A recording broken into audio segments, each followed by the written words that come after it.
No, I'm kidding. Your favorite compas have another jam-packed episode of Lunes Live. In this episode, we'll talk about the Chargers and Rams schedule and predict their 2024 record. Plus, Victor Producer will join us for a little NFL rapid fire. And of course, we can't forget about combat sports. We'll have a lot from what the fight that happened in Saudi Arabia, obviously WWE this weekend. So, and again, we just want to thank you guys for helping us get to 10K subscribers, combat sports fans. We'll talk boxing, WWE, all of that. And then we'll see if he finally makes his coveted return. We're waiting to find out if Dan and Daygo will be back. But all right, Gilberto, don't you have a question for our viewers and or listeners? You had a busy weekend, by the way. Yes, I do, and yes, I did. And for a second, I thought you were making fun of me with the freezing thing because I did freeze a lot last week. I apologize about that. I don't know what's going on with the Wi-Fi. That was actually just a reaction to the whole thing because it usually takes about. It usually take when it goes 5, 4, 3, 2, 1. Kind of takes about 2-3 seconds. I decided to kind of hit them with the freeze and then kind of go at it. So yeah. Okay. Well, I do have an engagement question of the week. And over the weekend, your boy Gilberto got one right. Oleksandr Usyk beat Tyson Fury to become the undisputed heavyweight champion of the world, the reigning, defending heavyweight champion of the world. I got it. But now let me know in the comments, is Usyk the new pound for pound king? I will let you know my thoughts in a bit. But it's an impressive resume. Cruiserweight undisputed, heavyweight undisputed, beat Anthony Joshua twice, beat Tyson Fury once, and maybe once more in October. We'll find out. Fernando, we'll get your thoughts in a bit. But let me know in the comments. If you watch the fight, give me your reactions and give me who's your pound for pound king, because you got Terrence Crawford, and now we're the Japanese monster. You got Canelo Alvarez, the Mexican superstar. You can still put Dimitri Bivol, Arthur Peter B. Who else can I go? Gervonta Tank Davis, Ryan Garcia. Nah. But anyways, friend of the show, let me know in the comments. No, the curse hasn't been lifted, Jorge. Come on, chill out with that one. Yeah, it has not been lifted. We'll see about that. Dan didn't technically make his return last week. He was only on for like 10 minutes. So maybe the curse only works when Dan gets on the show and calls me a curse. You're gonna get it wrong. That's true. Yeah, he hasn't called you a curse in a while. Witchcraft from Dan. Yeah. All right. Let us get the show started. Compas on the beat. Let's get it. Let's go. Yeah. So we're Compas. Yeah, we are. There you go. There you go. Okay, all right. We got proof right there. Some guy that seems like he's asleep. Need you to wake up, Gilbert. There's a lot of energy. Come on, Gilbert. Let's go. Come on. Dan and Daygo is at Moe's. I'll show you. I'll show you. I got it right. Okay, that's it. You guys, I am done with mine, but that's couldn't get better than a 2026 6th-round pick swap for a 7-rounder. So freaking love you, Chad. Hey, dude. Cool, man. Compas on the beat, man. Derwin James signing off, man. Watch Compas on the beat, man. I still love Chad Ochocinco, but welcome to Compas on the Beat. I'm Fernando Ramirez. I cover the Chargers for the Sporting Tribune. With me, as always, my co-host, my tag team partner, Gilbert Manzano, who covers the NFL for Sports Illustrated. What's up, bro? What's up, Fernando? Like you mentioned earlier, it was a busy weekend. I had a graduation for Caroline. We had a party the next day too. I got one right in boxing. Usyk beating Tyson Fury. The schedule came out last week. I annoyed a lot of people with my predictions for records in the NFC. Viking fans, Packers fans don't like me right now, but whatever. What else? It's a good weekend. You? Bears fans like you. Yeah, a little exciting, but a lot of people say, get off the bandwagon, you hype machine. But what did I do over the? Oh, I grilled again on Sunday. No complaints for the most part there. It was only you and Dan probably in the back. No, it was at my uncle's again, but I have no complaints this time. It's okay. Little Daniel's cousins weren't there, so it was pretty chilled out. By the way, my mom did not like that I called that out last week. She's like, "Did you really have to like use names and stuff?" And I was like, who the hell else would it be? So now you're doing it again a little bit. She's like, what if they hear? And I'm like, okay. And Daniel also was like, yeah, who gives a crap? So it was pretty funny. You told them off that day off to their face. So exactly. Saturday we ended up. I ended up going shopping with my mom. Needed a new outfit or whatever, so I went shopping with her, and then we went out to dinner that night also. So it was a pretty chill weekend. by the way, real fast, my sister got a new job, so congratulations to Oh, Melissa. congrats. Yeah, she's gonna be working feeding animals at the zoo, I think, or preparing their food and stuff like that. So pretty interesting. I was already waiting for one, and obviously my mom or my uncle had to pull it out. He's like, "Oh, it's the same as feeding your brother." So, so yeah. So Yes, I that was gonna no, I won't go that way. Anyways, what type of it was animals? it already went that way. So, What type of animals will she be feeding? dude, they told her like, "Do you mind like touching rats? This, that, like all kinds of different stuff." So, like, well, dead rats, obviously, but yeah. So, Oh wait, I mean, so you feed with the rats? I thought she feed, was yeah, feeding them. no. You feed like different So animals. I don't know. feed a lion or what? I guess I don't know. I know she just prepares the food. I think so. Like, Oh, okay. hey, the Just lion's gonna eat does this, it get in and there? she's no, heck no. Can you imagine that? Have you seen those? I don't know if you saw that video. I don't know where it was Yeah. though. It was Well, like a I think gorilla. yeah, they were in there and they were trying Ye- to, wait for the gorilla to go away. Yeah, and the gorilla would not go away. So yeah, it was actually pretty interesting to hear that. But yeah, it was By the way, I know we're kind of all over the place, but I just saw a video with Ryan Garcia in a car with an orangutan, so that was a oh, weird. I saw that too. I saw a comment underneath that people should not have done that. So somebody Maybe he watched Planet of the Apes and he got the guy from the movie. I shouldn't say what some guy tweeted. Yeah, maybe I played safe. Jorge Gilbert will give his prediction for the Chargers win-loss record in a bit. So make sure you stay tuned because I am going to put him on the spot and Okay, and ask him about it. So it'll be interesting. Where do you kind of want to start? You want By to the do some way, schedule, congratulations please? to Caroline for graduating. That was awesome. How long was Yes. graduation? Oh man. I don't think. And any complaints? Oh, That's there's a lot of you were in the complaints. sun. You were in the sun. I know that one. Oh yeah. Let me just start by saying it was so You're worth it darker to than see. usual. It was worth it to see Caroline graduate. It was awesome. But- It was a lot of hard work for the last 2 years. But it was 4 hours. And I was sitting with her family, and we were sitting in bleachers. I'll give you okay. So we get there early. It's 5 p.m. Doesn't start till 6, and you kind of have to get there to fight for a seat. They're on Mexican time. Well, we got there early, but because we wanted a Oh. seat, and it's like it was hot, like it was a bunch of sun in the bleachers, and then like people start showing up a little late. It starts at 6, and people come in late. Other people on Mexican time, so they want to take like they see some type of little opening. They want to take your space. They want to get in there. I'm like, I've been here in the sun for an hour, and we had like. We had some of her sisters trying to fight people up, like, no, take it. I'm like, yeah, thank you for doing that because I don't want to sit next to people. So that was a whole mess. And then we're in the bleachers. You know how it is. Like, like there's no back support. My ass hurts from sitting in there for sitting on there for 4 hours. And then there was, I know, right? Actually, you're smart. I didn't think about that.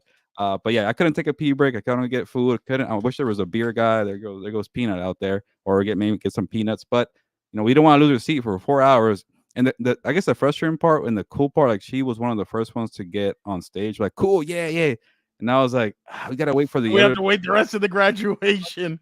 Like, I don't care about these people. I'm like, and I know at one point she kind of was thinking about leaving early. Let's go home. But we waited it out. It was a good time with her family. It was a big milestone. But yeah, the heat, the wait, the seats, and whatever 40,000 people graduating at one point was actually it was a lot. To this day, that cat scares me. It's the nicest cat I know. Okay.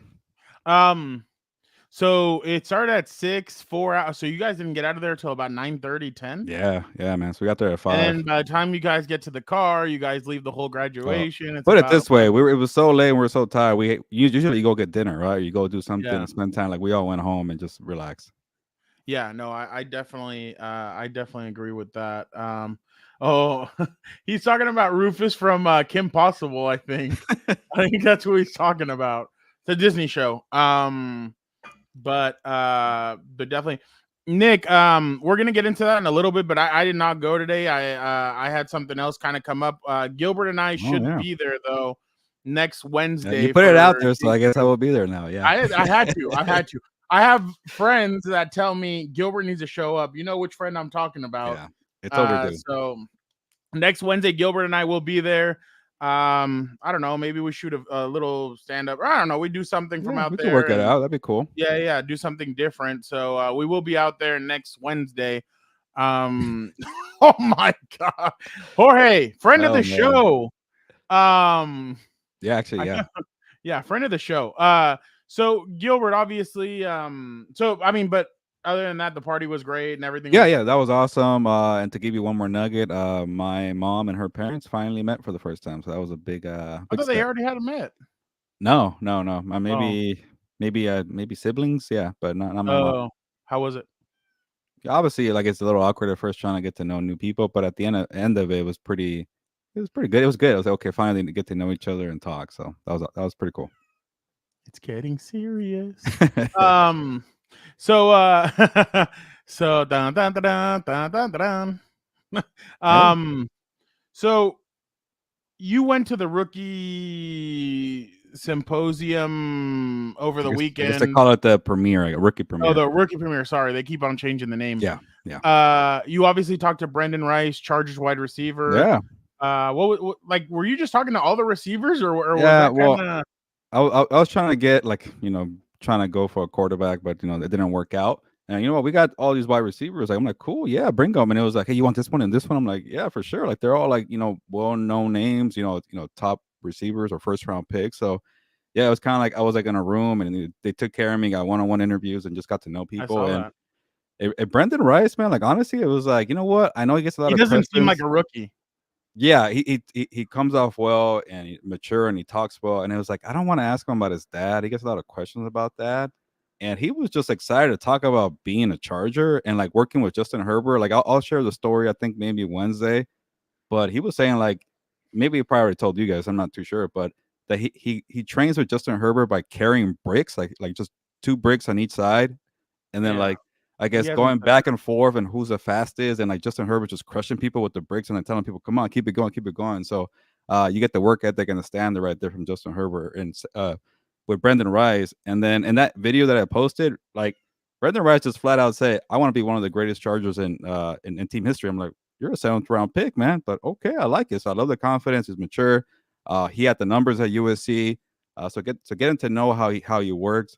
I did get one question about his dad and what he learned, what he got from him, but for the most part, it was about him and how he operates. So things like that are pretty cool to get to know players. Okay, I'm sorry, but I have to go to this real quick. I know this is like really weird, and maybe I shouldn't put it out there, but I don't care. I just saw this as soon as I logged on to Twitter. Former Red Sox pitcher Austin Maddox arrested for texting underage girls. Watch what happens when he gets into his house in Jacksonville. They're waiting for him. Bang! Whoa. They all come out and they tackle the crap out of him. Who's this guy or weirdo? I guess? Austin Maddox, former pitcher for the Boston Red Sox. Oh man. But he's just strolling in and bang. They're waiting for look, bang, they just completely launched themselves at him. My bad. How did you even see this, man? Okay, so I was going to Twitter to find because I do know that there's a picture of Justin Herbert walking with bricks. Oh, maybe that's where it's from. And I was trying to look for it, and I remember that you said that he's doing bricks or whatever. But one, the dude looks like humongous. I'm talking about Herbert. But he's like walking with bricks. So he said that he does that with Herbert. Yeah, I guess him and a group of guys or teammates with the Chargers. I guess they kind of maybe do like the shoulder things, the shoulder shrugs, and just kind of go back and forth with the bricks. But, well, I was talking to somebody today, and I was like, "Hey, what did you think of practice and everything?" They're like completely different, and I'm like, "Oh, really?" They're like, "Oh yeah, like night and day, like just completely different." And I'm like, "Oh wow." So yeah, it seems like a lot of things have changed down there. I can't find it, but yeah. So yeah, I saw Herbert like walking across the field, and he had like bricks in his hands, and I thought that was interesting. But now that you mention it, I was like, oh, okay, now I get what it is. So that's definitely pretty interesting. But all right, late. Jorge said Ryan Garcia would have liked that video you showed. He's all about the children. He's a busy guy. Exactly. But all right, Gilbert, let's you want to continue NFL since we're already on it? Yeah, if you want to put me in the spot already, but yes, I do. All right. Gilberto Manzano, welcome to But have you revealed your schedule? I mean, your prediction on What's Up Boats? I have not. I did Reedy's, I did Dan, and I did Jeff. Well, okay, well. But I didn't do it just because I'm not that important. So You I'm only serious. just cover the team, but whatever. I don't give a shit. I don't care. I just everybody look. Jorge cares about your pick, so that's why I'm gonna go with you. Well, they might like him this time because Jorge and Dan like to go the opposite. So we'll see. Because I don't know. I don't know how I feel about these Chargers. So are you gonna make me do the pick by pick challenge? Yes, or I just tell you? Okay. Gilbert, what other way am I gonna have you do it? Like, honestly, the whole schedule completely. No, that's boring. We want fun. We want excitement. Okay, Jorge, don't you want excitement? Don't you want fun? No, it's always funny because like when you just ask me flat out, I will probably like give you like, I don't know if I see it, and then you when you go through the schedule and you see the teams, then you start thinking like, oh crap, win or loss. So okay, I'm ready.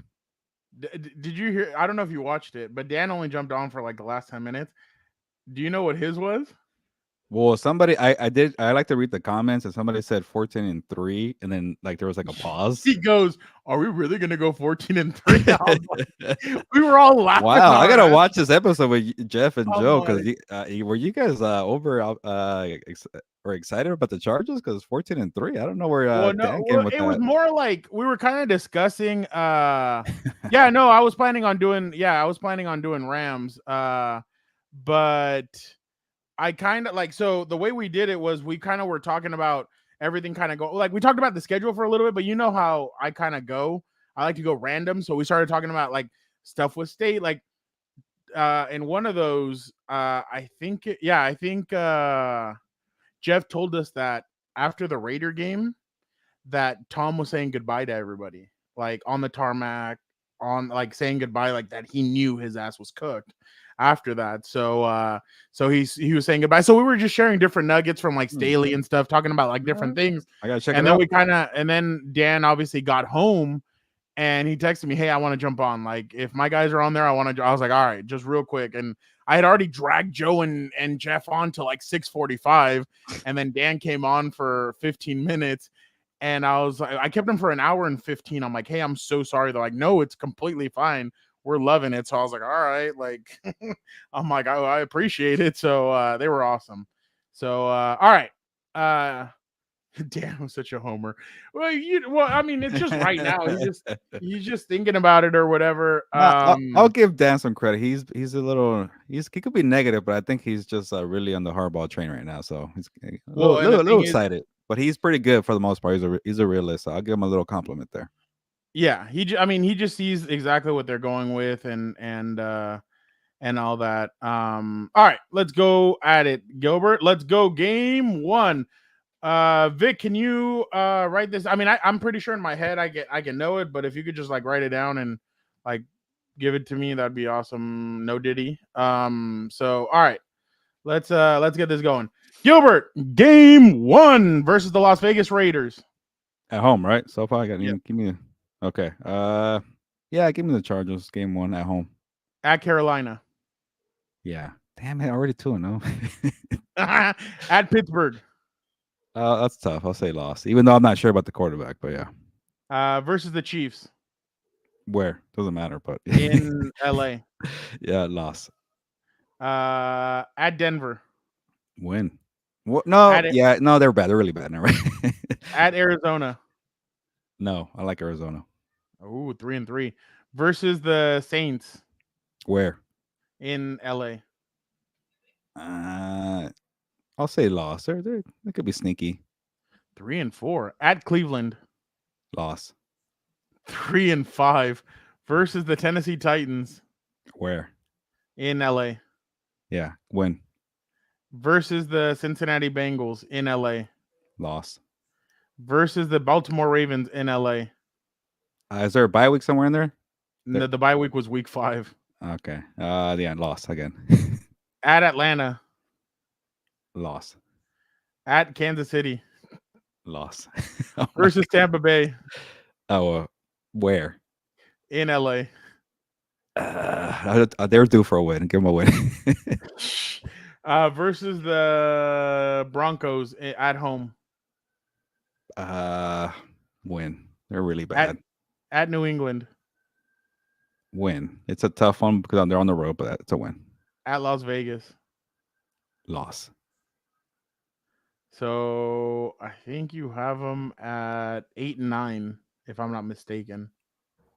Okay, that's not Or too no, bad. hold on. We'll get it from Vic right now. Yeah. Okay. Do we have an answer here? God, I wish a certain someone was on here for that. Yeah. 7-10. Okay. Oh, okay. Yeah, that's a. I think they were 7.5 in Vegas for the over under, and I went under. Come on, Jorge, you got to be real. They're back-to-back Super Bowl champions. They're far above from the Chargers right now, and honestly, like I still think. I'm sorry, I'm being honest. I still think the AFC West is pretty weak with the Broncos, Chargers, and the Raiders. And I'll just say this: I hate to be the negative Nancy. I'm at this point with the Chargers now because I've fallen for the trap many times. Their offseason hype. But after coming off a 5-12 season where you lost some key veterans, Keenan Allen, Mike Williams, like I get Jim Harbaugh is great. I get him results in the year one, but I got to see him build the offensive line. I got to see him fix the rushing attack. I got to see the defense play freaking defense. Like I'm still in the Brandon Staley era. I like Jesse Minter. I know how long it takes for schemes to develop and get incorporated. And also, like, let's be real. Jim Harbaugh hasn't coached in the NFL in what, 10 years, 12 years? I forget how long it's been. 9. So I'm not trying to be a super negative Nancy. I'm just saying I'm going to sit this one out before I get real and say, you know what? I like Jim Harbaugh. I like this and that. But it's such a young receiving core. Like, is Joe Alt going to be that guy? Like, where is he going to play left and right? Is interior going to be okay? Who's going to run the football? Are really going to – like, I've never been a big fan of Gus Edwards. And then J.K. Dobbins, the knee issues and injuries have been a problem. Can you really run the football? Can you really protect Justin Herbert? And if it's Justin Herbert being the gunslinger, who's going to catch his passes? Yeah, you got McConkey, you got maybe Brandon Rice, you got Quentin Johnson, you got Palmer. I just got to see it before I jump in. And I'm done, kind of trying to think this is a year that the Chiefs fall off. I got to see it with them too to finally have a step. They could easily go 10-7 and then lose. Win the division, maybe they lose in the playoffs, whatever, but it's still their division right here. So I'm sorry.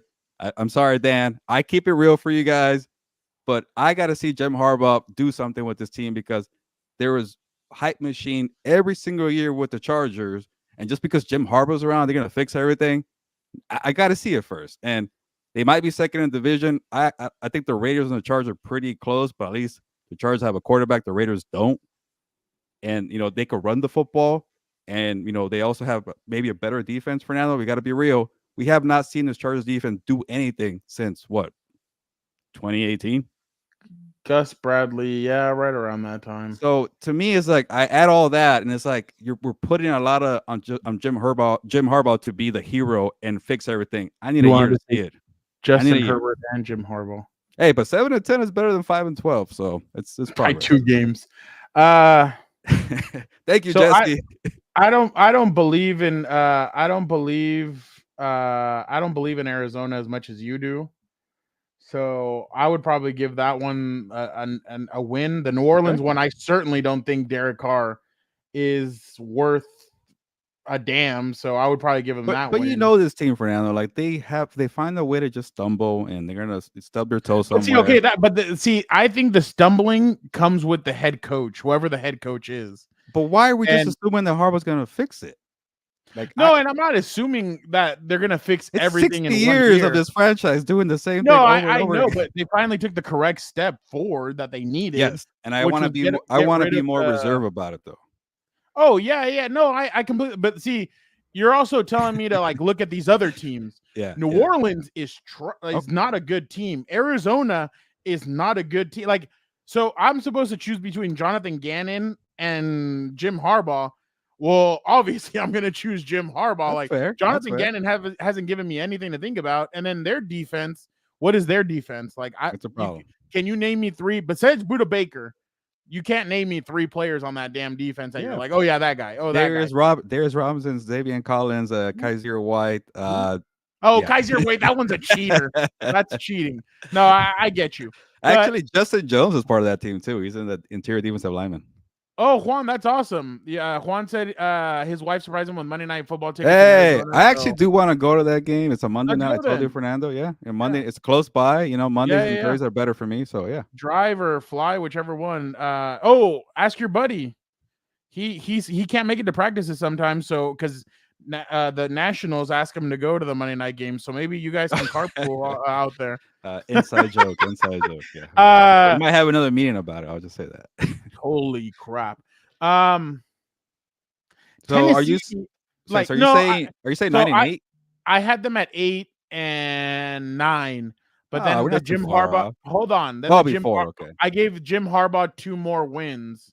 So the Jim Harbaugh effect, I gave 2 more wins, so I had him at 10 to It's good. 7. Okay. My only thing is, I completely agree with everything that you just said. Like, can Joey Bosa stay healthy? There you go. Can Khalil Mack replicate? Because I understand a lot of people are saying, well, Khalil Mack had 6 sacks against one team. Yeah, but let's just take away 2 or 4 of those sacks. He still had, what did he have? 17. He still had 13 sacks in a sense against the rest of the league. So that's actually pretty good. And then What about the interior defensive line? I can't even name a guy in the interior. Oh right no, now. no. And okay, that's where I'm going. The secondary for me is still an issue. I think they're going to rely more on Jesse Minter's scheme than the players that they have, in a sense, if that makes any sense. I still have questions about the safeties outside of Derwin James. So I have question mark. The linebackers I think are actually not that bad. I don't know. Like do you think Denzel still has some play in No, there? I think they really They got the are rookie. excited about Junior Colson, and I think Hey, he's excited about Dayon Henley. is he okay though, Junior? I saw the. I asked, and somebody told me that it looked like it was fine. Okay. Like, By the way, I had a story at SI saying give 5 names of defensive players who could be rookie of the year candidates. I threw in Junior in there because I've heard good things. He knows the coaching staff, Jim Harbaugh. He knows Jesse Minter. He's probably going to be a starter. So I put him as a dark horse. And yeah, he no, was saying good things about actually him. think that's not bad.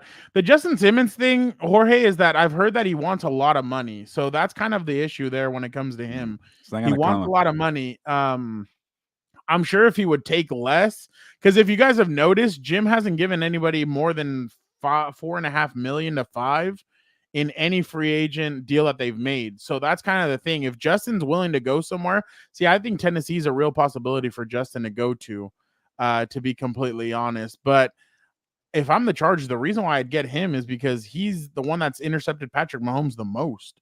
Why wouldn't you go get a guy like that and then team him up with Derwin or put a low key back there? And that's the thing, Jorge. They've signed a lot of, and that's another thing, Gilbert. There, a lot of guys are counting on this 1 year to kind of get themselves paid, and that'll help. But I agree with you.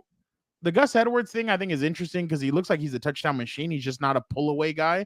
It seems more like you got to get to the red zone first before you give it to Gus and that's what I mean. The pull away guys look like it's Jake. The home run hitter is J.K. Dobbins if healthy, and that's another thing. Can he stay healthy? The kid that they drafted in the 6th round though looks like he could be the steal of the draft in a sense. Like he looks like he could be that. He's different style than Isaiah Pacheco, but I just mean in that sense, where he could be solid. But again, the interior of the offensive line has been a problem. Remember, when Corey Linsley's gone down, this offensive line is not very good. So, and Dan can tell you better than anybody else. If you don't have good interior offensive line play, you can't run the football. And then that's another thing. Trey Pipkins, can he adjust to being a guard? That's going to be a big, if he really is going to be, because it looked like from some of the OTAs and some of the stuff that they've done, it looks like he is going to be a guard. So that's going to be interesting. But I kind of feel, Bozeman is an upgrade over Clapp. That one's for sure. Cause I remember Dan always would see him and he'd be like, God. So I remember Justin lit into his ass in that Packers game where he didn't snap him the ball. But I kind of agreed with you, but then I gave him 2 extra games because of the Jim Harbaugh effect. But the only thing is, I do still have questions. Like I said, this is going to be a 2-year project for these guys. Like they need 2 strong drafts to really do something. But I don't know, man. That Brendan Rice pick for me, like I know he's a 7th rounder, but I could see a little Marquise Colston out of him where he ends up doing something and he ends up having a good career just because. And I know obviously the juniors never end up being as good as the senior. And I'm not saying that he's going to be as good as his dad, but I think the kid has a possibility of being very good and being a playmaker. He has his head on straight. Gilbert got to speak to him for what, 5-10 minutes? Yeah, maybe like 15, 10. He was Yeah, pretty yeah. talkative. So there you go. Jorge, I think it's the fact that he has the right mentality when you hear him speak, and the right mentality is almost like, what would you say, 60% of it? He has the physical tools, which is another 20. Yeah. And then he has the numbers too for now. Like he's one of the most he productive scored a crap ton of receivers. touchdowns last year. That's the thing. Also, Jorge, in Colorado, his numbers were okay. He gets to USC. He had an okay junior year, and then his senior year, his numbers kind of jumped out. Not the yards, obviously. Yards went from 500 to 700, and then the touchdowns went from 4 to 12. So he's going to be a red zone target. And Jorge, I think anybody can get cut, to be honest. I don't think except for, I really don't think I think Quentin Johnston's probably the only one that probably wouldn't get cut just because of the contract. First round pick, man. Yeah. Give him another year. I think he's the only one that's safe. I think everybody else is kind of, and Josh Palmer, I guess. But I think everybody else is kind of, it's open season for anybody else because Harbaugh didn't draft any of these guys. Like Harbaugh didn't draft Darius Davis. He didn't draft any of those other guys. Well, he did draft Ladd and Cornelius, but no, I think Darius Davis, with these new rules, I think that helps Darius Davis make the team a little bit more just because of the new kickoff rules. But I agree with you. I still have a lot of question marks about this team, but I just feel like if he can just add the grit that he keeps on saying he wants to add to grit, and the offensive line play could take them a ways away. But the problem is, and I still have question marks about it, is the defense. I know that there was a lot of complaining last year where players weren't happy.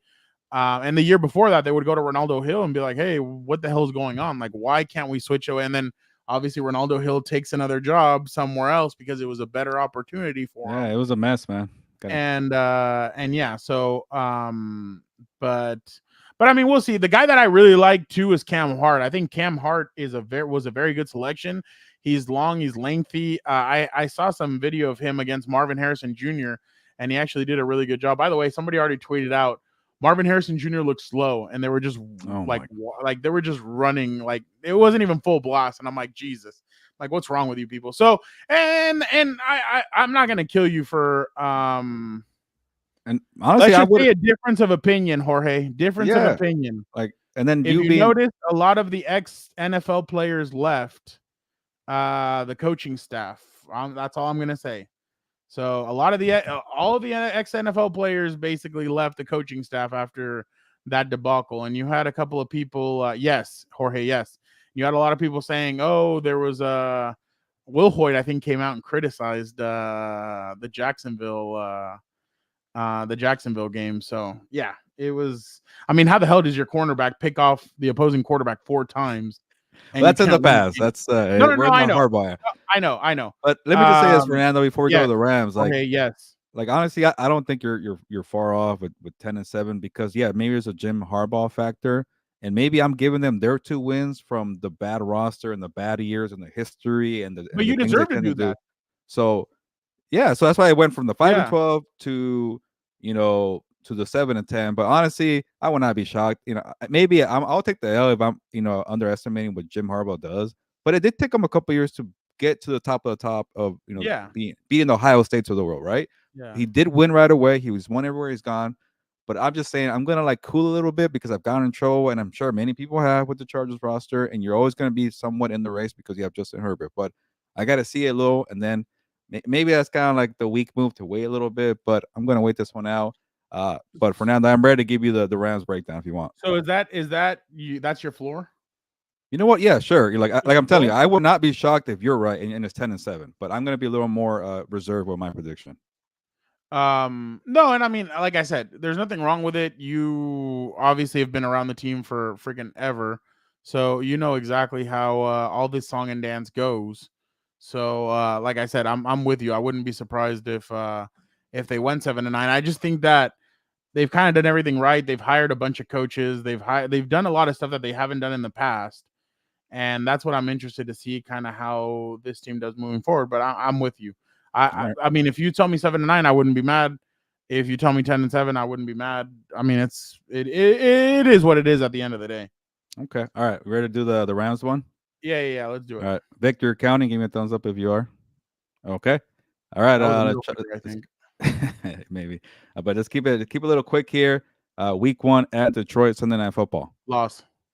Okay. At Arizona Cardinals. My Cardinals, apparently. Week 2. At Cardinals? Yeah. See, hey, now you're thinking about those Cardinals. They're going to be pesky. Shoot. Who does Arizona? Now you're doing too much, man. I know. But who does Arizona start the season off with? I'll be quick. My bad. Okay, I'll say. I want to say Buffalo. I think they play somebody tough. Ooh, at Buffalo. Yeah. Oh crap. I'll say loss or win. So they're 1-1 right now. Okay. 1-1. Week 3 versus the 49ers at SoFi Stadium. Loss. Okay. Week 4 at Chicago Bears, 10 a.m. time.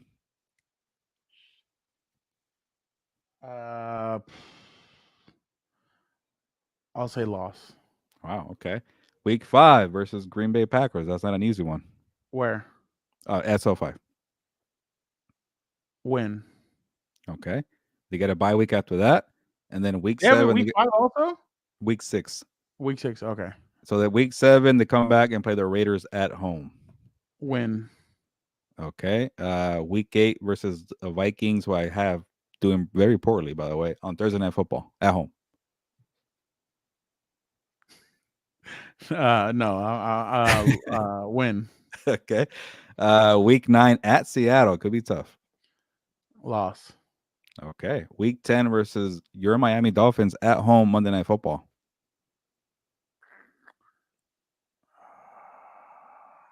Win. Okay. Win.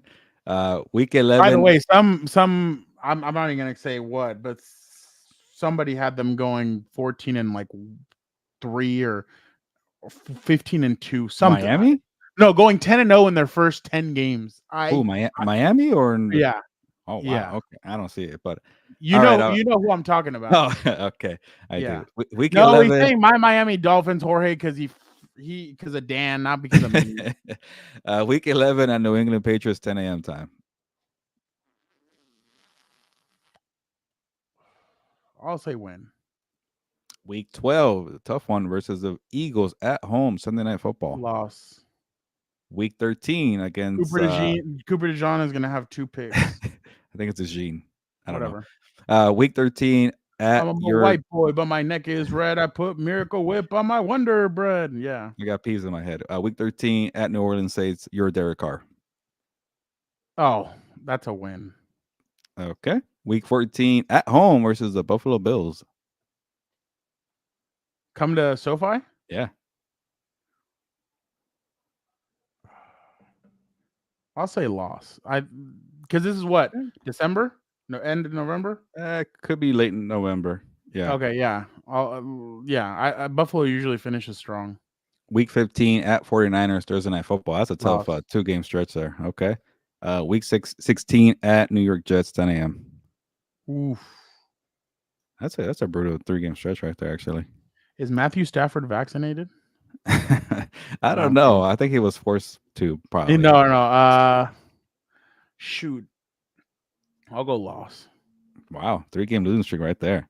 Week 17 versus the Cardinals at home. Win. Week 18 versus the Seahawks at home. Win. All right. What do we got, Victor?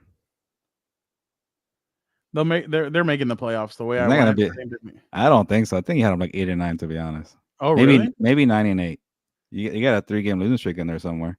Yeah, 9 and 8 according to Victor. So maybe it could be good enough for a wild card. But what'd you have them at? I had them 11 and 6. So I feel like that was too high. So I kind of like yours a little better. Maybe it's 10 and 7. But yeah. But probably Delber's not happy with you. See? Oh. Hey, it's because I think about so many factors and so many different things. Like I hate doing. I love putting people on the spot with these, but I hate doing them. Yeah. Like I start thinking about all kinds of different like stuff. I'm like, okay, this, that, bang, boom, bam. But I have them sweeping the Cardinals. I have them splitting with the Seahawks. Jorge. But no, I it's not an indecision, it's calculated decision. Hey, so you technically have the Chargers doing better than the Rams. That could be interesting. By the way, did you see I appreciate that, Jorge.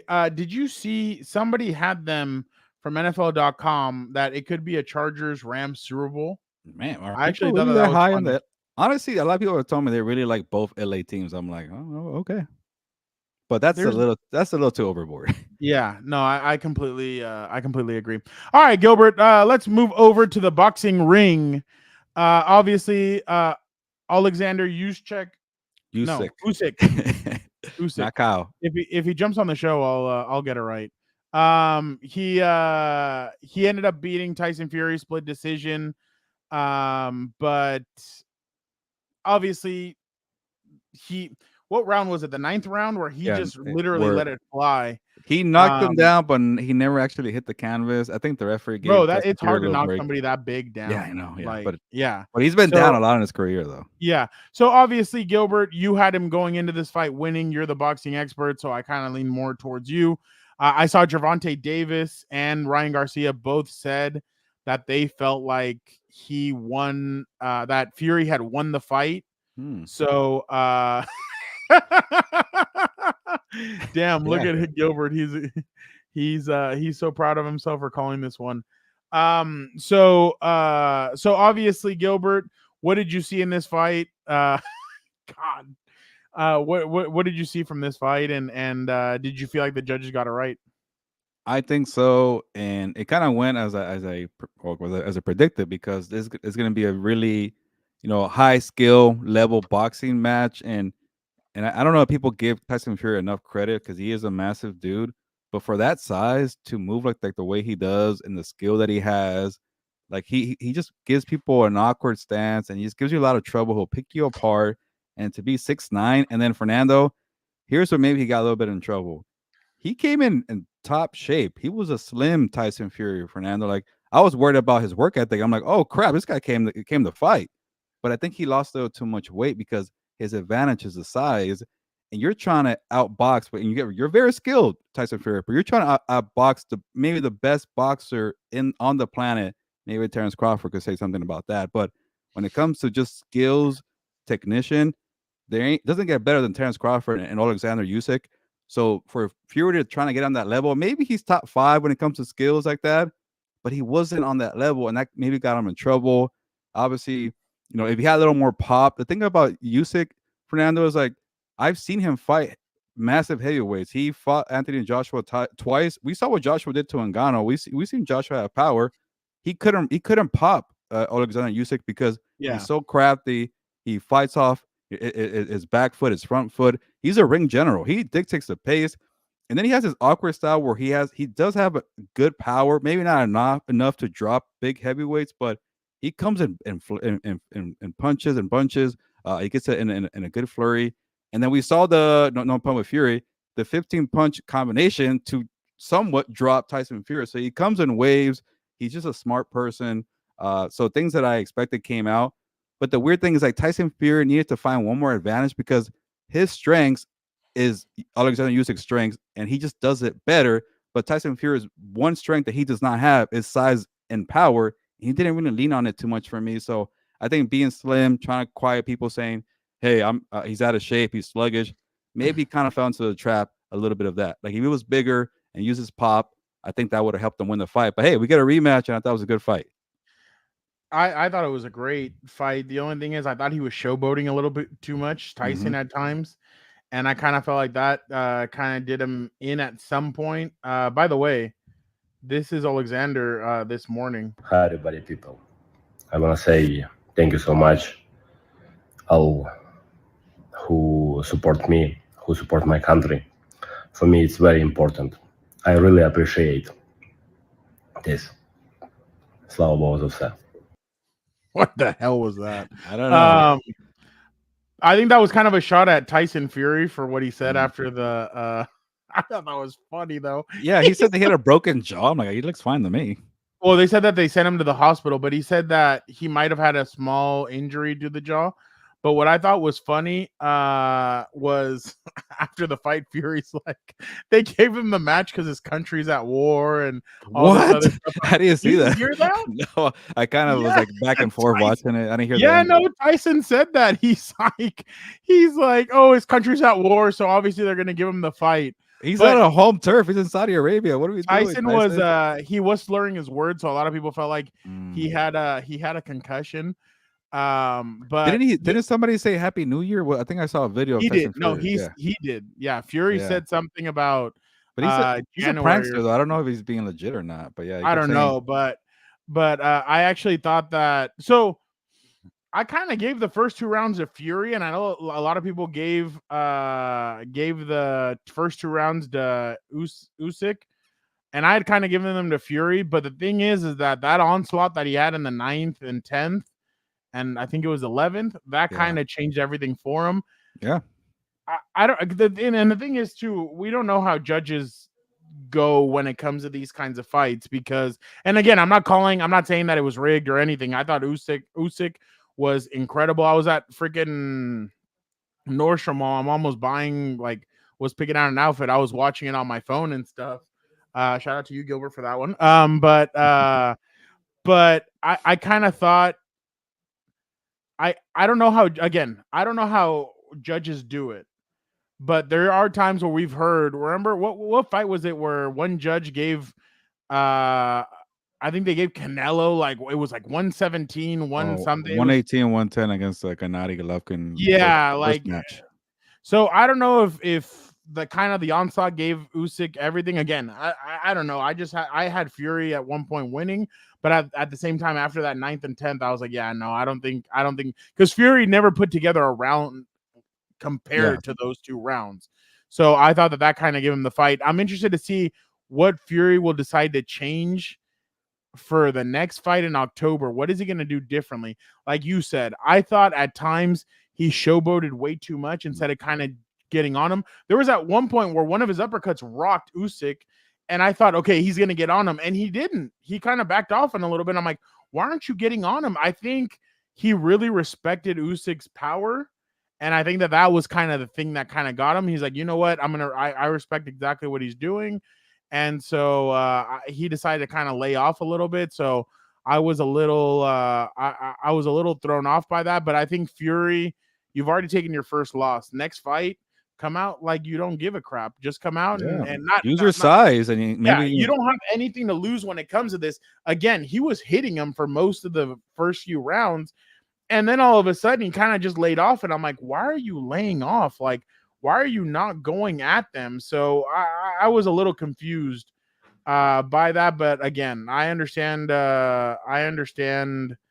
Obviously, I understand what's it called. I understand that that he had to fight his fight, but I think giving him a rematch, I think Fury needs to come out with something different and kind of change it up. But I wasn't disappointed with the fight at all. I thought it was a great fight. I thought it was something that boxing needed. And then obviously Jorge now talks about Tyson versus Jake Paul. So but I'm interested to see kind of how that happens. But Gilbert, real quick, I know you kind of gave your pound for pound last week. Here is Ring Magazine's pound for pounds. They have Usyk. They have Inoue. They have Terrence Crawford, Canelo Alvarez, Berterbeev. Okay, yeah. Bivol. Yeah. Bivol. Errol Spence, Gervonta Davis, Jesse Bam Rodriguez, and Nakatani. There you go. For the Ring Magazine, I think they overrate Inoue. They're probably part of it, but like if Inoue was your guy, you're really gonna flip flop after one fight for Usyk, I guess. But I'm fine with Oleksandr being number one on the pound for pound. But for me, it's still Terrence Crawford. Like this list kind of, no offense, screams what you remember the most. You know, recency bias. There you go. Yeah, recency bias. So to me, like Terrence Crawford, put it this way: there's nobody that could do what he could do fighting southpaw and a righty. Like he could beat you in whatever stance you want. By the way, Tyson did that twice. He lined up southpaw twice in the. That's what I'm saying. he was trying to outbox Usyk when like he's really good at that, but not against that guy. So that to me was kind of questionable. But going with Crawford when it comes to pound for pound and skills, like if you want to say southpaw, right side, whatever it is, body shots, whatever combination you want to have, footwork, IQ, it's all. He's a nasty, bad mother. Shut your mouth, Terrence Crawford. And I know he hasn't fought in a year, and we forgot, but and maybe that could be kind of a knock. Maybe he's getting a little older now. He's like 35, I forget. But I still haven't seen anybody do what Terrence Crawford just did a year ago to Errol Spence, number 7 on the ranking, by the way. So I still got Crawford. Give me Usyk, number 2, who I had last term, right? So I kind of nailed those 2 right there. And then number 3, I think maybe I had Gervonta too high, but I still like Gervonta. I think he's a little underrated. He's a star power machine. He's a pay-per-view machine. But they don't, for some reason, they don't take him seriously when it comes to the power for power rankings. What was he, like number 8 or 9 on that ranking? So to me, I go number 3. And then I'll have, I have it now in number 4. But here's where I will change it up from last time, Fernando. I think I have Canelo 6 because how can you have Bivol behind Canelo and Bivol beat Canelo? And I totally forgot about that. That's on me. So give me Bivol number 5, give me Canelo number 6, and then B2B, I go number 7. After that, I don't really care. But those are really my top 7. What and real quick, shout out to Moyes in the comments. I'm disappointed about Bivol and B2B not being a fight on. I think they're supposed to fight June 1st, but it got postponed. What happened with? Why does he have to give up the championship?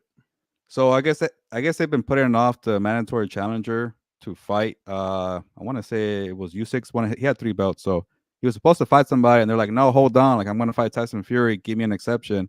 But now there's a rematch, and I guess I want to say it's IBF. IBF said like, "We've been waiting for you for years, man. Like you're either going to fight for this title to the mandatory challenger." It's stupid rules in boxing, man. Yeah. Hopefully that fight happens soon. I was really excited to see it. But I guess the challenger deserves a shot. And Usyk just said, like, honestly, he's a nobody. No offense to the guy. Nobody knows the guy. So you're not going to make money. You'd rather fight Tyson Fury for the rematch. So I think Usyk's going to vacate the title to let that guy fight for the title. But I don't know. If I was, the challenger, I will wait for Usyk because he's a big name. You get more attention. Yeah. But he wants a title shot. You give him a title shot. You drop it. You go fight Tyson Fury for more money. But that's why it went 25 years, Fernando, for the last time there was an undisputed heavyweight championship fight, because there's 4 belts and 4 different rules and 4 different challengers. And it's just like, it's all about the money. You go fight for money. You don't care about the belts. That's why it took 25 years. No, I completely agree. Adir, go ahead and ask your question. By the way, did you see Cristiano Ronaldo was there? Obviously, Gilbert, I hope you know who that is. I saw him. So a girl asked him for his autograph, and she makes Anthony Joshua hold the jersey, and Cristiano signs it. Then she gives Anthony Joshua her phone and says, "Can you take a picture of us?"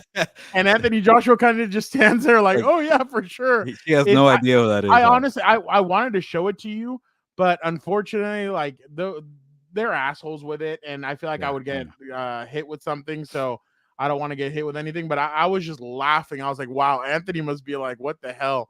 So I thought it was actually pretty. Well, funny. he was kind of been like he was like a little bit of a dick to the media when he was in Saudi Arabia, and they're like, "What's your prediction?" He was like, "I don't care who wins." He just walks away. So like maybe it was a little bit of a karma for being a little rude to people.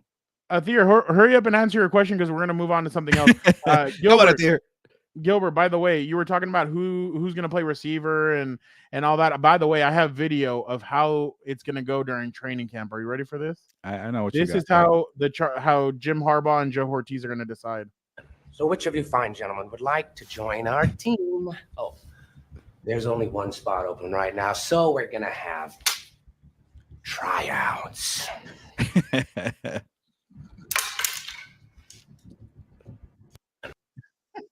That's a good way to do it. Just fight to the death. Why not? That's how they're gonna do it. But all right, Gilbert. Obviously, this weekend is WWE King of the Ring. Speaking of Saudi Arabia last weekend had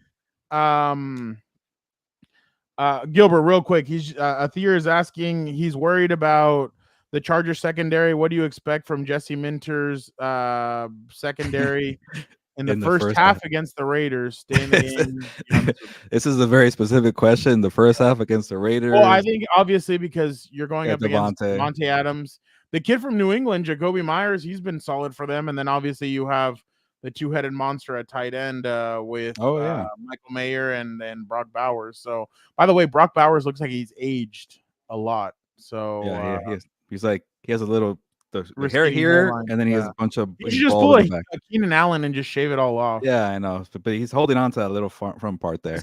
That's why Keenan does the whole beard, the big beard, because of that. By the way, he gave a shout out today to all that. Okay, go ahead. Sorry.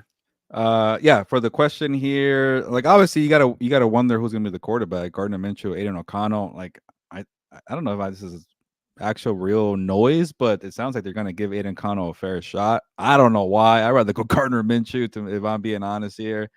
I think Aiden O'Connell's good enough to just run the football and then have a passer now and then. I think at least Minshew gives you a fighting chance when you fall behind.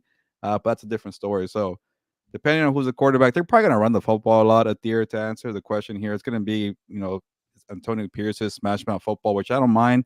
Zamir White really proved himself last year. So that could be a good test for the interior of the defensive line.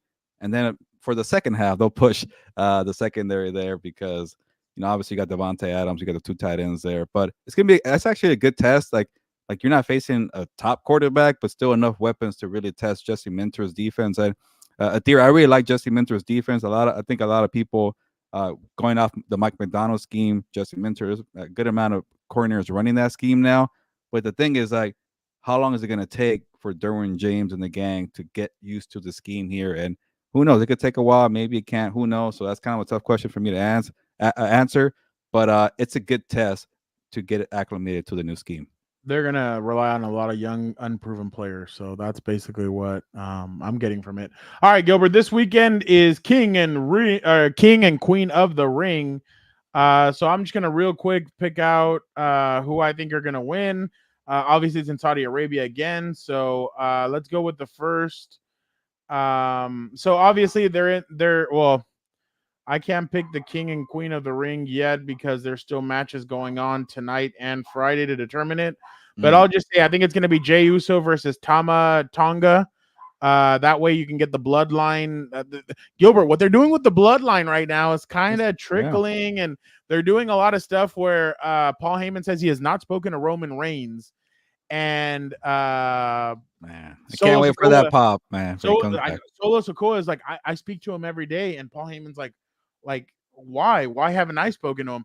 Gilbert, that LA Knight was out there wrestling and everything against what's it called, against Tama, and all you could hear is we want Roman. So fans are very excited for that. I'll say it's gonna be Tama. It's gonna be Tama versus Jey Uso for the final of the King of the Ring.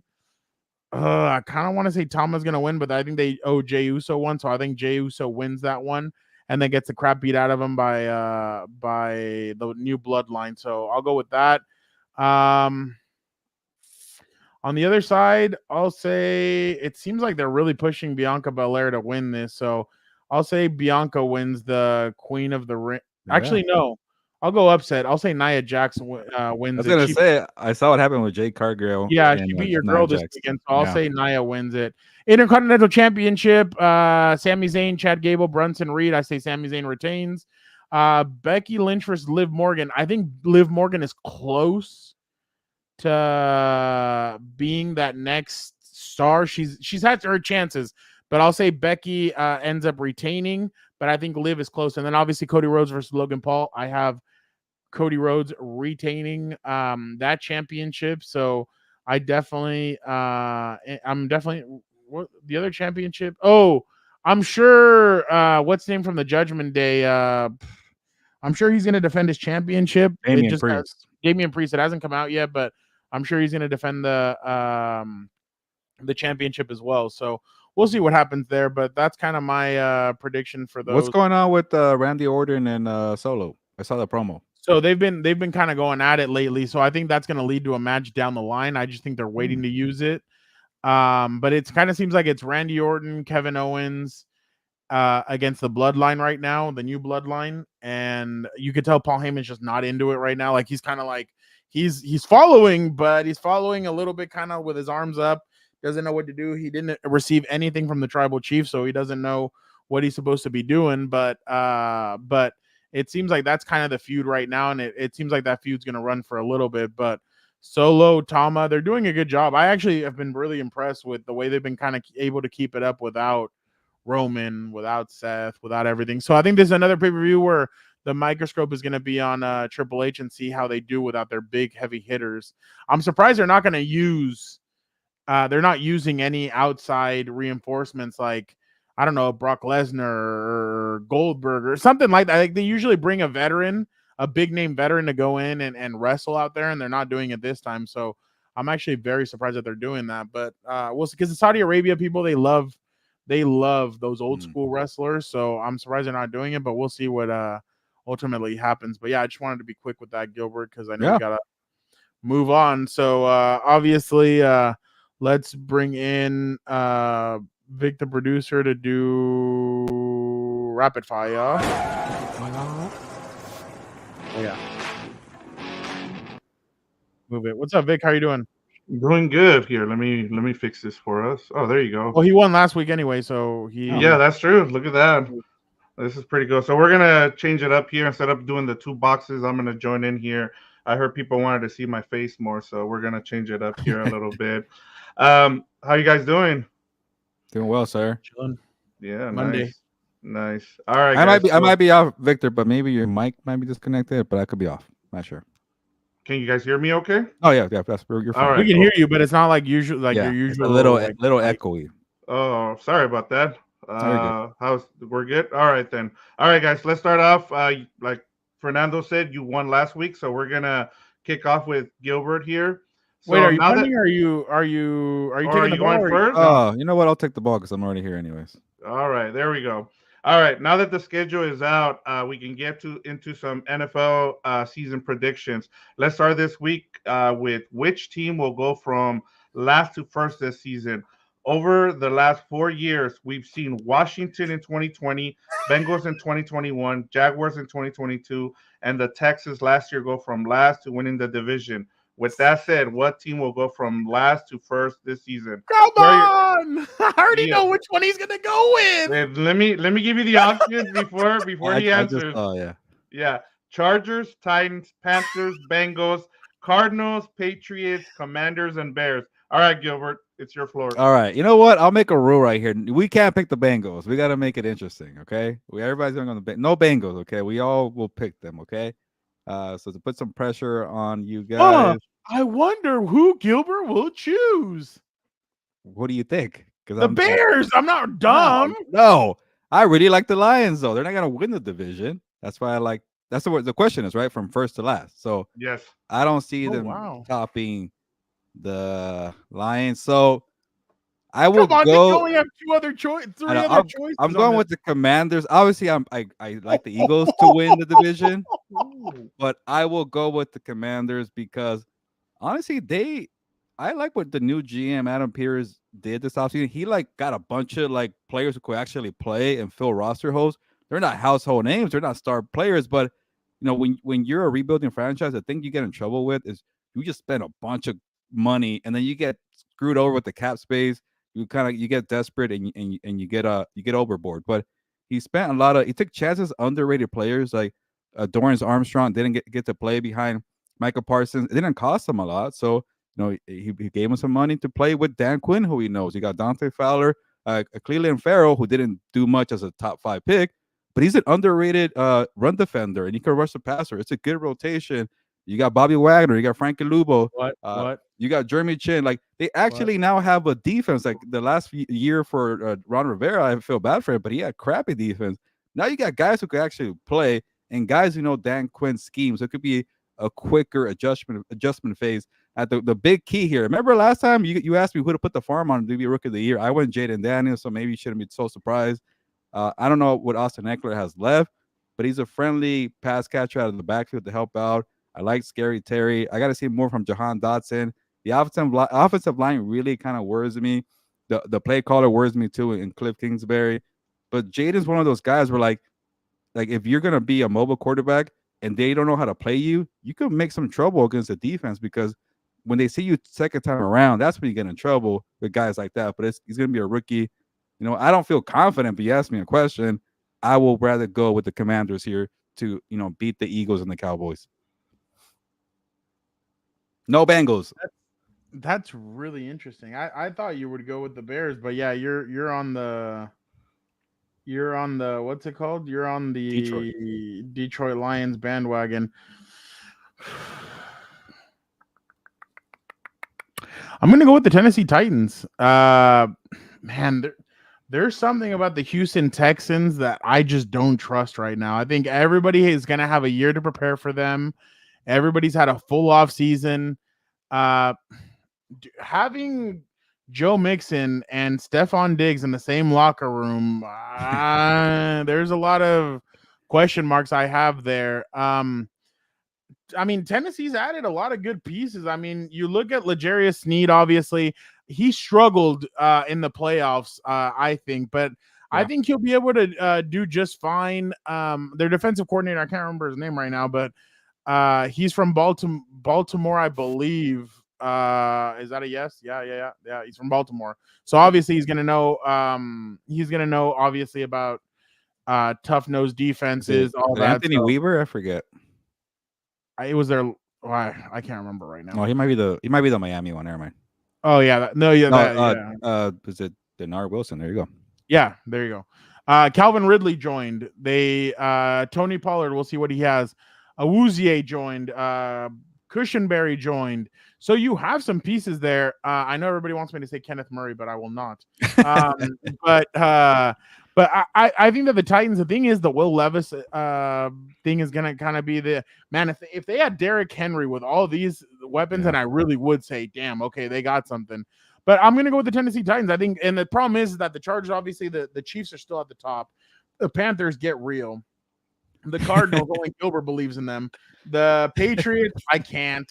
And the Bears, the only reason is the Lions, and then obviously I have some question marks about Caleb Williams. I don't think he's a slammed. And you know what?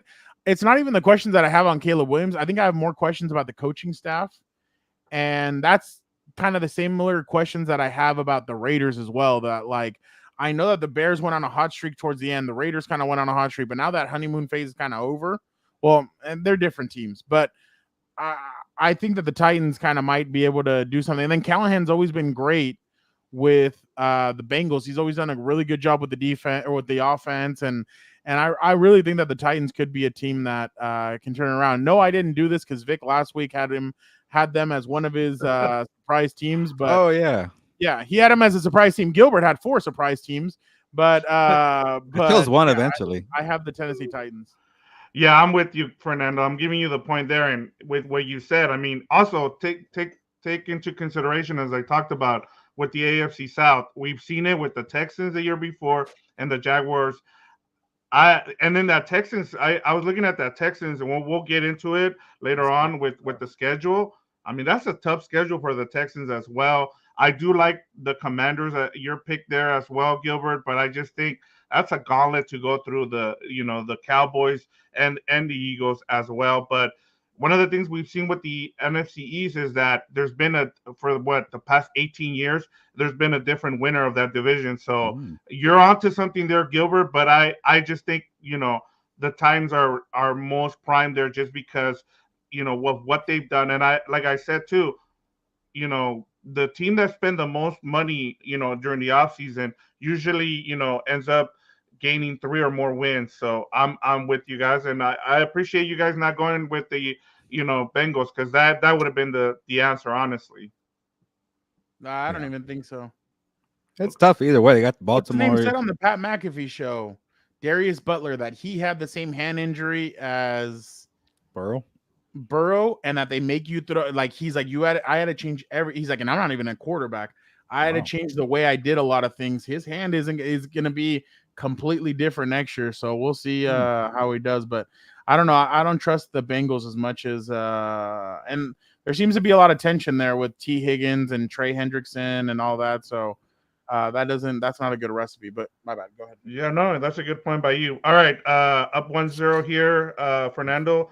What is the most bizarre schedule quirk this season? The Chiefs playing on 6 of the 7 days of the week, or the Giants and Cowboys playing both are matchups on Thursday. Both have not happened in almost 100 years.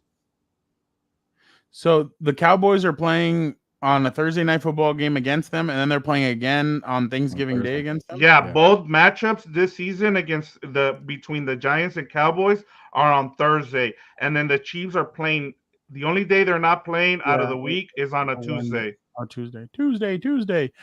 By the way, schedule makers, do you guys not listen to me? Nobody cares about the Giants and the Cowboys. Stop putting that shit on TV. Nobody cares about that. God, I hate it. I'm gonna go with the Chiefs. That's a lot of different days that they're gonna be playing games like that, and down the stretch, that's gonna take. See, the thing is that I feel like at one point that has to take effect into your team, and I understand everybody's gonna be like, no, the Chiefs are different. They have a different mentality. This, that, yeah, but the last 4 years they've gone deep into the playoffs. They're at one point that all catches up with you. That's going to be a gauntlet in and of itself. And then the teams that they're playing, it's not going to be easy. Even when they play the Pittsburgh Steelers, it's not going to be easy. They have a tough-nosed defense. There's a lot of teams that they play that is going to be very tough to watch. But I'm going to go with the Chiefs playing all those games. I mean, they're playing on Christmas. They're playing on Black Friday. They're playing a lot of different days. Why? Because the Chiefs are the most interesting team. And oh, hey, guess what? They have Taylor Swift behind them. I think that's one of the driving forces behind all this. And now there's rumors that supposedly they made their schedule around her. And the reason why I think that is true is because the schedule maker was on the Dan Patrick show, one of them.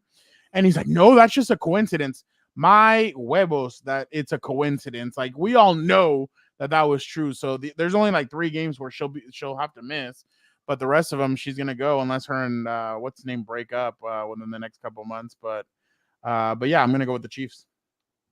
So you're saying the Chiefs don't get all the breaks, huh? Apparently there's no Chiefs favoritism or help here. Where's Dan and Daygo when you need them, man? They do have a tough schedule. They got to play every day of the week pretty much. So, Dan, where are you for this one? But whatever. Honestly, I would have gone with the Chiefs, but just to be a little different. It's weird that they get the 2 Thursday games, the Giants and the Cowboys. Honestly, like, they made me pick all the games in the NFC. I had the Giants being the Cowboys like one time. I don't remember, Thanksgiving or early in the season. And people lost it in the comments on social media when SI posted it. Like, no way the Cowboys are going to lose to the Giants. Every year, like, divisional rivals beat each other up. Like, you just never know. So shut up, people. People are crying all the time. I'm having fun with the predictions. But Thursday, it's a weird wrinkle, I guess. It's also a little weird that a lot of teams got 2 Thursday night games, sometimes 3. So it's just the NFL trying to keep the Cowboys. The Chargers got like none. Yeah, got none. So like the Cowboys, I think I'm not too surprised. It's a little weird though, but like Fernando said, there's too much fatigue with the NFC East and the Cowboys. But for the league to find ways to keep them on prime time, what's the best way to do it? Thursday, because all those games are on prime time. Yeah, I'm with you, Gilbert. I think the 2 Thursdays games. I mean, we are we surprised that the Chiefs would be playing? I'm surprised they're not playing all week long. Like, they didn't find a way to put them on Tuesday. With 2 Thursday games, that kind of just seems weird to me. I mean, you couldn't have find a quirk there, like, find one of those. The other one was the Eagles, which I'll get to. The Eagles and Cowboys don't get a primetime game for the first time since 1983. That one was also weird. So yeah, but they get that 125 game, America's game of the week, and that kind of counts, I guess. Yeah, that's true. But I just thought this one was a weird one, was a Thursday one. All right, tied up 1-1 here as we go to the third question. Jared Goff became the latest QB to join the $50 million per season club, joining Joe Burrow, Jalen Hurts, Justin Herbert, and Lamar Jackson. By the start of the season, which of these quarterbacks will be the highest paid quarterback? Will it be Tua, Dak, Brock Purdy, Matthew Stafford, Trevor Lawrence, or Jordan Love? Remember, we're just these guys, right? Not like these guys pass Patrick Mahomes or anything. No, right? From these guys, who will be the highest paid quarterback come the beginning of the season? Because they're all up for new contracts. Well, Brock Purdy, not really. It's going to be year 3, and you can't make a contract until after year 3, so I'm not going to have him on here. Matthew Stafford could be on a short-term deal because he's in the back end of his career. You know what? I got it. It's going to be Trevor Lawrence. I kind of want to go Jordan Love. You know what? I'll change my answer here. because I think Trevor Lawrence hasn't proved it enough. He has probably the most upside. I think I still believe in the upside, but I just haven't seen it. So I think the Packers saw what Jordan Love did a year ago and just said, F it, that's enough. We got to lock up this guy here. And, Miami might cave because of, Tua is still on the younger side. With Dak, you already seen enough. Like, okay, no more of this, getting out a bunch of money. Maybe he might not get it. But Jordan Love is very young, had his first year as a starter. Kind of like a weird quirk because he didn't play his first 3 years, and now you have to pay the guy. He proved himself right away. So I think the Packers won't mess around. They'll lock him up. They'll make him one of the highest paid quarterback in the NFL. Like, if you give Jared Goff $50 million, you better give, I think Jordan Love the amount or the same or maybe more, because in terms of upside and skill set and age, he has all that on his side. But honestly, like maybe Fernando, you could take away from here, but like Jordan Love in that 1 year, did he already have a better year than whatever Trevor Lawrence has done? Because I don't remember a year where Lawrence was that good. Like I like him, he has upside, but I gotta have a Lawrence here where like that guy's a stud. He's gonna be an MVP candidate. We just haven't had it.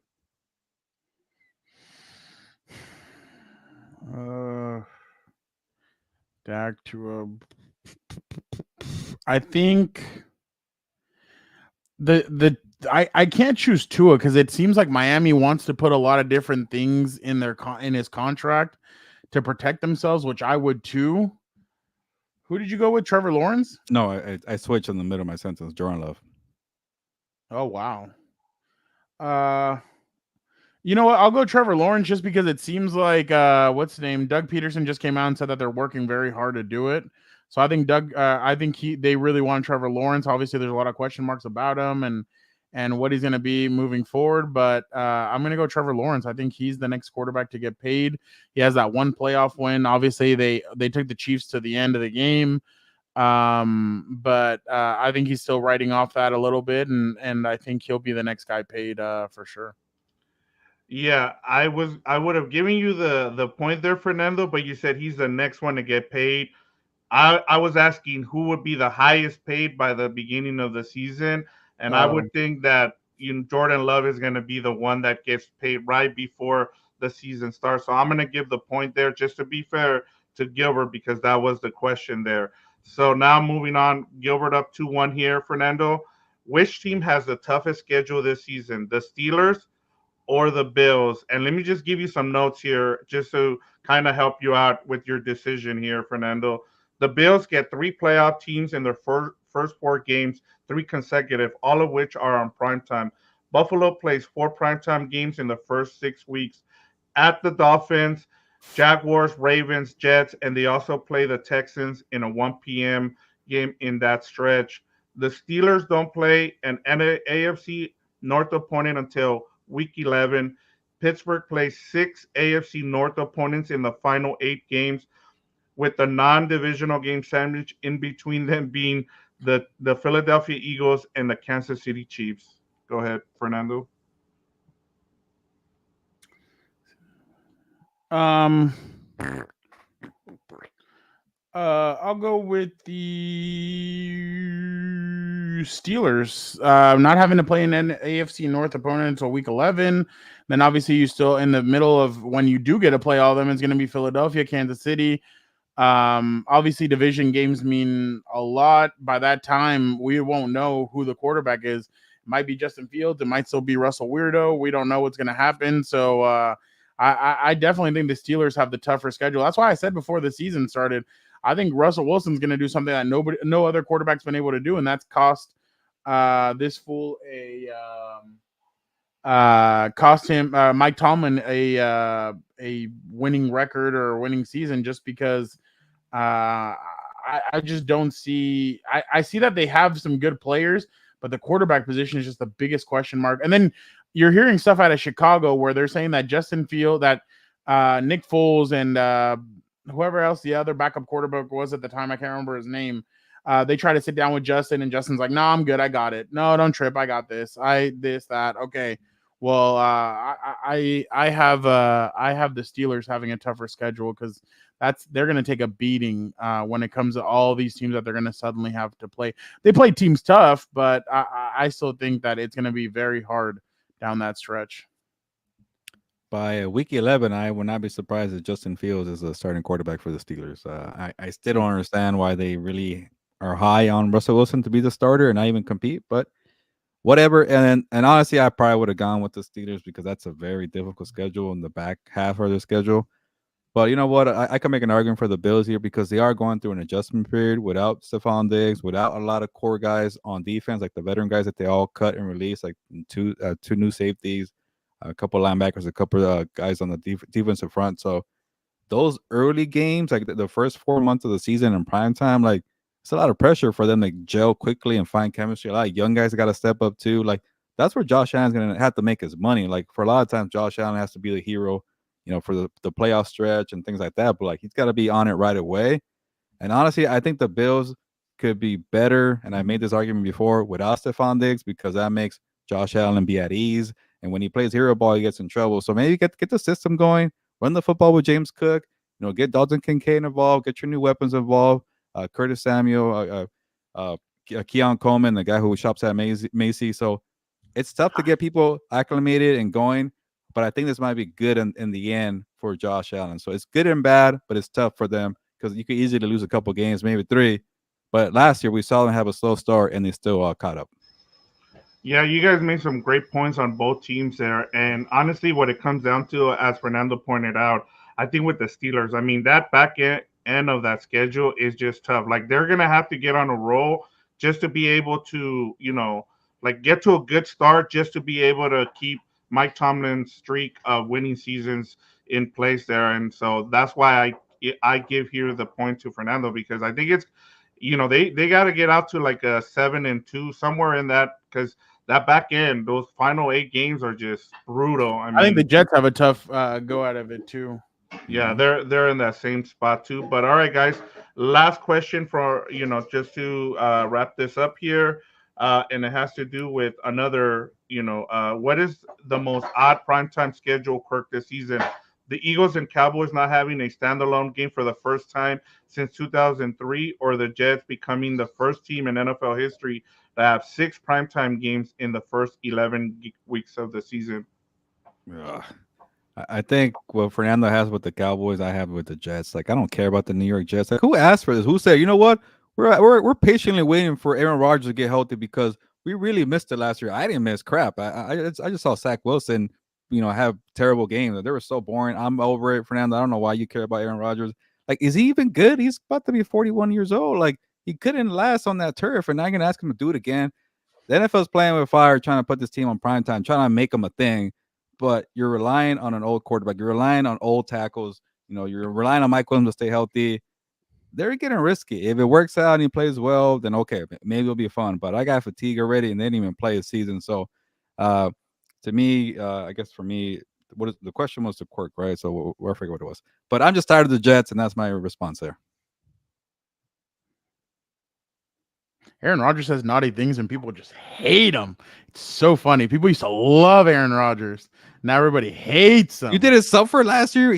Can he stay healthy? I suffered with Zach Wilson. Well, but you suffer because of that. Well, Tyrod Taylor's now their backup, huh? Oh, he's a snoozer. Like, at least he'll keep it competitive, but he's a boring quarterback. That's my question. Now that we're crossing CBS, Fox, all that stuff, like, is there's more of a rule now about flexing, right? Like, they can flex games out now easier than they had in the past. I think. Honestly, I don't even know because you got Netflix now, you got Prime. Look, the Manhattan they all want a piece. The Manhattan MILF Hunter had beaten the Chiefs until that stupid PI call, so that one was a little bit disappointing. But other than that, no, I understand. But I mean, the same you can say about the Bengals. Joe Burrow's been the quarterback, and he doesn't have 6 primetime games. How many did they have? 4? I don't know. I forget. They probably it's not 6, but yeah. Well, yeah, no. But I mean, that's the thing. I think people really do want to see if he can recover off of the Achilles. I'm interested to see him. I mean, honestly, that first game against the 49ers, I'm really interested to see what that. Yeah, good luck against that. Nick Bosa on the offensive line. Don't get hurt. Aaron that's what I'm saying. Like, that's going to be the interesting part about the whole aspect of this is, can he stay healthy? Can he move along? But I'm interested. So what did you go with? You said the Eagles. Gilbert went with the Jets. He doesn't. That was the Quirk. The other way. Yeah, I don't give a crap about them. yeah. Wait, what is it? Okay, so So okay, what my it bad. was the Oh, most they don't have odd? a standalone. So they don't have a primetime game. The Cowboys. No, they Good, don't. good. The only interesting game, I mean, because again, I think primetime games are a little bit overrated. I understand people want to see them, but sometimes the 10 a.m., the 1 a.m. or the 1 p.m. games are more interesting than the primetime games. So obviously you have to leave. I'm surprised that they didn't. But last year, so whenever the Eagles go to the Cowboys, they usually get blown out. So why the hell do you want to see that? Now, when the Cowboys go to the Eagles, that's an interesting matchup. So I think what the schedule makers are doing is leaving that game kind of to be possibly flexed in at the end of the season. That's why I feel like they're leaving both games towards the end of the season when it comes to them. But I don't find it odd because I think one of those games will get flexed in. Cowboys and Eagles are just too big to leave alone. But I definitely I'll go with the Cowboys and Well, the problem with that guy is like Fox needs to have big time games too, and they're gonna let people flex out the that's what I'm Cowboys, saying. But so they that's keep why them when at people, 125. When it's like but the that's why when Jaguars people are gonna play the Panthers at the same time, you're gonna watch the Cowboys. But and that's the thing. People were freaking out about, oh, why the Chargers only get 3 primetime games? One, last year they completely sucked. And again, I'll say this: except for that Raiders game, the Chargers rarely get blown out. They don't. They have interesting games. Whether they win or they lose, that's another question. But their games are entertaining. They are interesting. But obviously, people thought that the Jim Harbaugh effect would take into place. But Jim Nantz said he's like, no, we need like he's like he expects Jim Harbaugh and the Chargers to be the primetime game for the 1 o'clock and 10 a.m. slots when they play because everybody's going to be interested to see how that goes. And he's like, yeah, we need to get fed too. It's not just the national games of the week. Like it's not just ESPN, NBC that need to get fed. We need to get fed as well. So, but I think again, I do think it's interesting that the Eagles and the Cowboys do not have a primetime game. Everybody loves the Eagles. Everybody loves the national ESPN, ABC, all them. They all love the Cowboys. So I'm very surprised that they aren't on primetime because that's kind of a tradition, especially because of how much hatred there are between the Eagles and especially because what's his name is back. Werner Johnson is back, so he's gonna talk shit. So why not have like I'm interested to see how that's gonna go. Yeah, I do.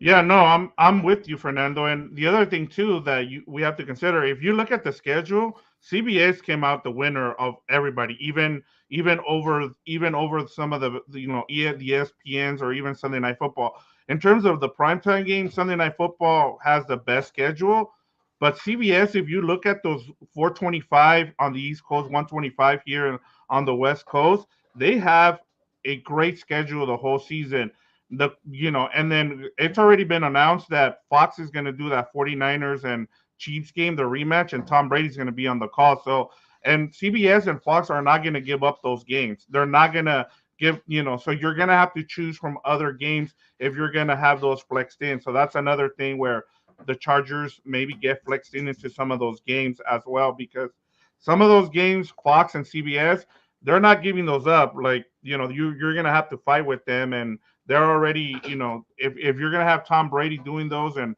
Romo and Nance, they're pretty much scheduled in already. So, in terms of who I'm giving this win to, I'm giving it to Gilbert. I was gonna say I don't want to see the Jets anymore. I'm with you, Gilbert. I don't like, and part of the reason we're seeing them in 6 of the first 11 games is because they're already trying to see. Look, we got to get Aaron Rodgers out of the way because we don't know if he's going to get hurt. I mean, that offensive line, we don't know if it's going to hold up. I've talked about whether it's their field, whether it's that offensive line in terms of how old it is. I mean, we haven't seen Smith. What is it, Teron Smith hold up for the whole season. So there's also that. I'm with you. In terms of the Eagles and Cowboys, you're still going to see them on CBS. The whole nation's going to see them. You'll see them, as what is it, the Red Zone. If the Cowboys are on, Red Zone has them the majority of time too. So you're still going to see those two teams. I just, it was a little weird, but you're still going to see those teams. And just the Jets, I just don't understand it. Like, you're getting 6 primetime games in the first 11 weeks. It just didn't make sense to me. But congratulations, Gilbert. You're now 2 wins in a row. Congratulations. Thank you. I couldn't have done it without myself and my good takes here, so I appreciate that. And also, if you want to watch football, you better have a good amount of money because you got to pay for Peacock, you got to pay for Prime, you got to pay for Netflix. you got to pay for red zone. So, yeah, have fun with that. Uh-oh. I see something. Are we ready to end this show?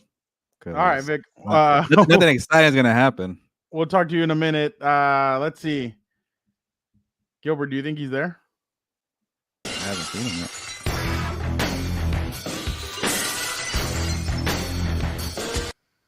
Here I am, the dead out of a hurricane. Gilberto, I know what you were thinking. You were getting set up, setting up your laptop, turning on the lights. It was that brief moment of silence before you go live. You were thinking to yourself, you put your hands together, something you rarely do, and you looked up. Good one. The day that then and Day goes back, he said, "Whoa, Roberto." You said, "No, it's Alberto," and he said, "It doesn't matter." Let me tell you something.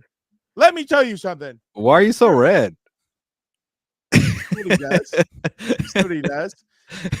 It doesn't matter. It doesn't matter because you are about to go one-on-one with the great one, guy. Yeah. You're picking the Chargers to lose to the Raiders, really? To the Steelers, really?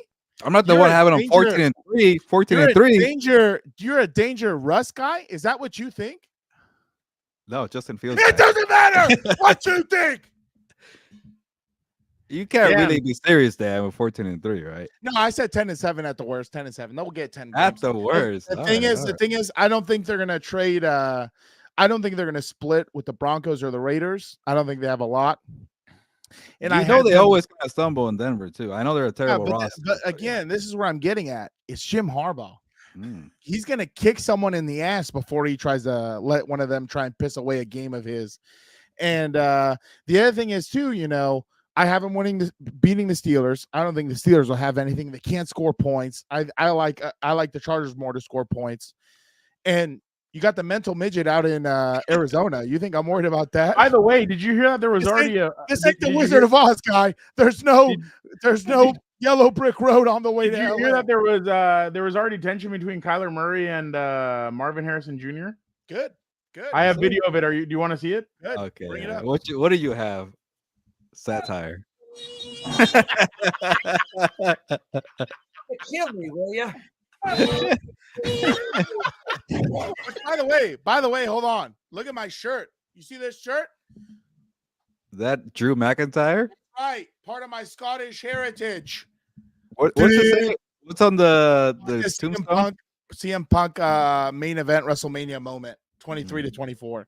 Those are two guys I don't care about, by the way. CM Punk and Drew I don't McIntyre. think he's been good either since he's been back. Look at that, some common ground. Look at that. You see how we can find some.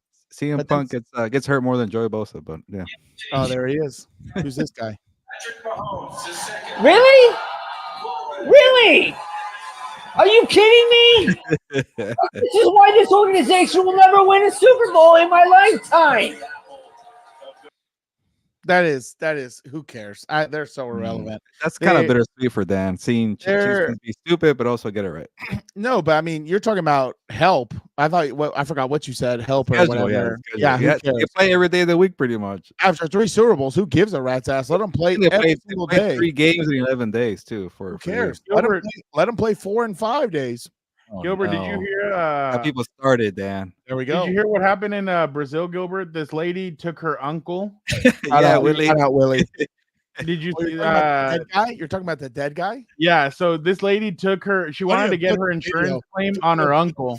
Don't even put. And she took him to the. She took him there to look. Watch him, Gilbert. No. Why would you? Yeah, that looks. It's gross, dude. Honestly, she took her uncle to go get his insurance claim. Yeah, uncle's dead. Yeah, people are just. Wait, what? That's a real. Yeah, she tried to get him. She tries to get him to sign. She tries to get him to sign. Yeah, that's a corpse. Yeah, no, that's a corpse. Whoa. Yeah, that is. Look, she grabs her hand. Grabs his hand. People are recording this. Yeah. It's proof. Yeah, that is. And she's telling him that he's just sick. That he's a little pale. Oh yeah. That's why he's turning yellow, dude. That is weird. Yeah, that's not in Brazil. Yeah, Brazilian. Dan, by the way, we really missed you because I have a lot of stuff. I could tell tell for 90 minutes already. I could tell because a certain he doesn't prayer want to went give up you your today. full time. Now you want to cut Dan and Daygo short? What the hell's going on? It's not dude? my fault you didn't show up the You got last a 2 bum? weeks. Oh yeah, I heard your dumbass last week. He's on vacation for 2 weeks. Where the hell was my vacation? You were I must have missed the commenting. You could have flight. been on the show I must instead have of. missed the flight. Hey, don't worry about what I was doing. I was busy. I had a lot of grown man shit I had to deal with. Don't worry about that. Gavin Cooled, you're obviously our Colorado Buffs expert. Listen to what Gavin Cooled said about Shedeur Sanders. Mentored you, or he helped you in a way, or do you feel that wasn't the case? Not a second. The second I came in, he told the coaching staff that I would never have a chance to be the backup quarterback, and then he would never coach me. I mean, I sat there and watched him talk to the other 4 quarterbacks all spring. What are you doing in this play? What are you reading here? You should read it this way, do this and that. And he was completely mute to me. I was talking about. I don't know if it's the bad blood that we had last year, because we had something individual going on, and I called him out for it inside of our own room. No, he's talking about Shedeur. Oh, man to man with him, and he got real defensive with me in that conversation back then. So basically, that's what that guy said, right? Yeah. So here he goes. No, it's always Shedeur thinks it's WWE. Here comes Shedeur, and he says, he goes, I learned sometimes you got to take the high road. At G Cold, I'll spare you this one time. Wow. And then he goes, y'all just interview anyone that leave from Colorado just to get a negative look on the program. And so then obviously Gavin responded, and he goes, bro, at Shedeur Sanders, what high road? What are you talking about? Spare me. So there's been a lot of weird stuff going on. Not just that, but so Dion came out, and or some guy came out, some guy that already left. He comes out and he says this about Deion Sanders. He says, I was actually getting mad, like tears coming down my eyes, because, bro, you never even tried to get to know me, Xavier Smith. And then he goes, he was destroying guys' confidence and belief in themselves. The way he did it, it could have been done with a little bit more compassion. And Shedeur goes, in my opinion, he's like, I don't even remember him, to be honest. Bro was had to be very mid at best.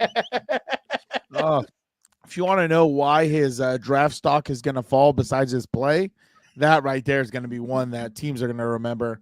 That it's so funny to me, because like when he came in there, he was supposedly this is real quick. This is video from practice at Colorado. That's the legend. Hey, Malik Henry. I'm gonna choke the fuck out of him. That's the legend, dude. Coach AB. But the problem is you live and die by the sword that you came in with. You came in with all the cameras, all the social media, and everything else.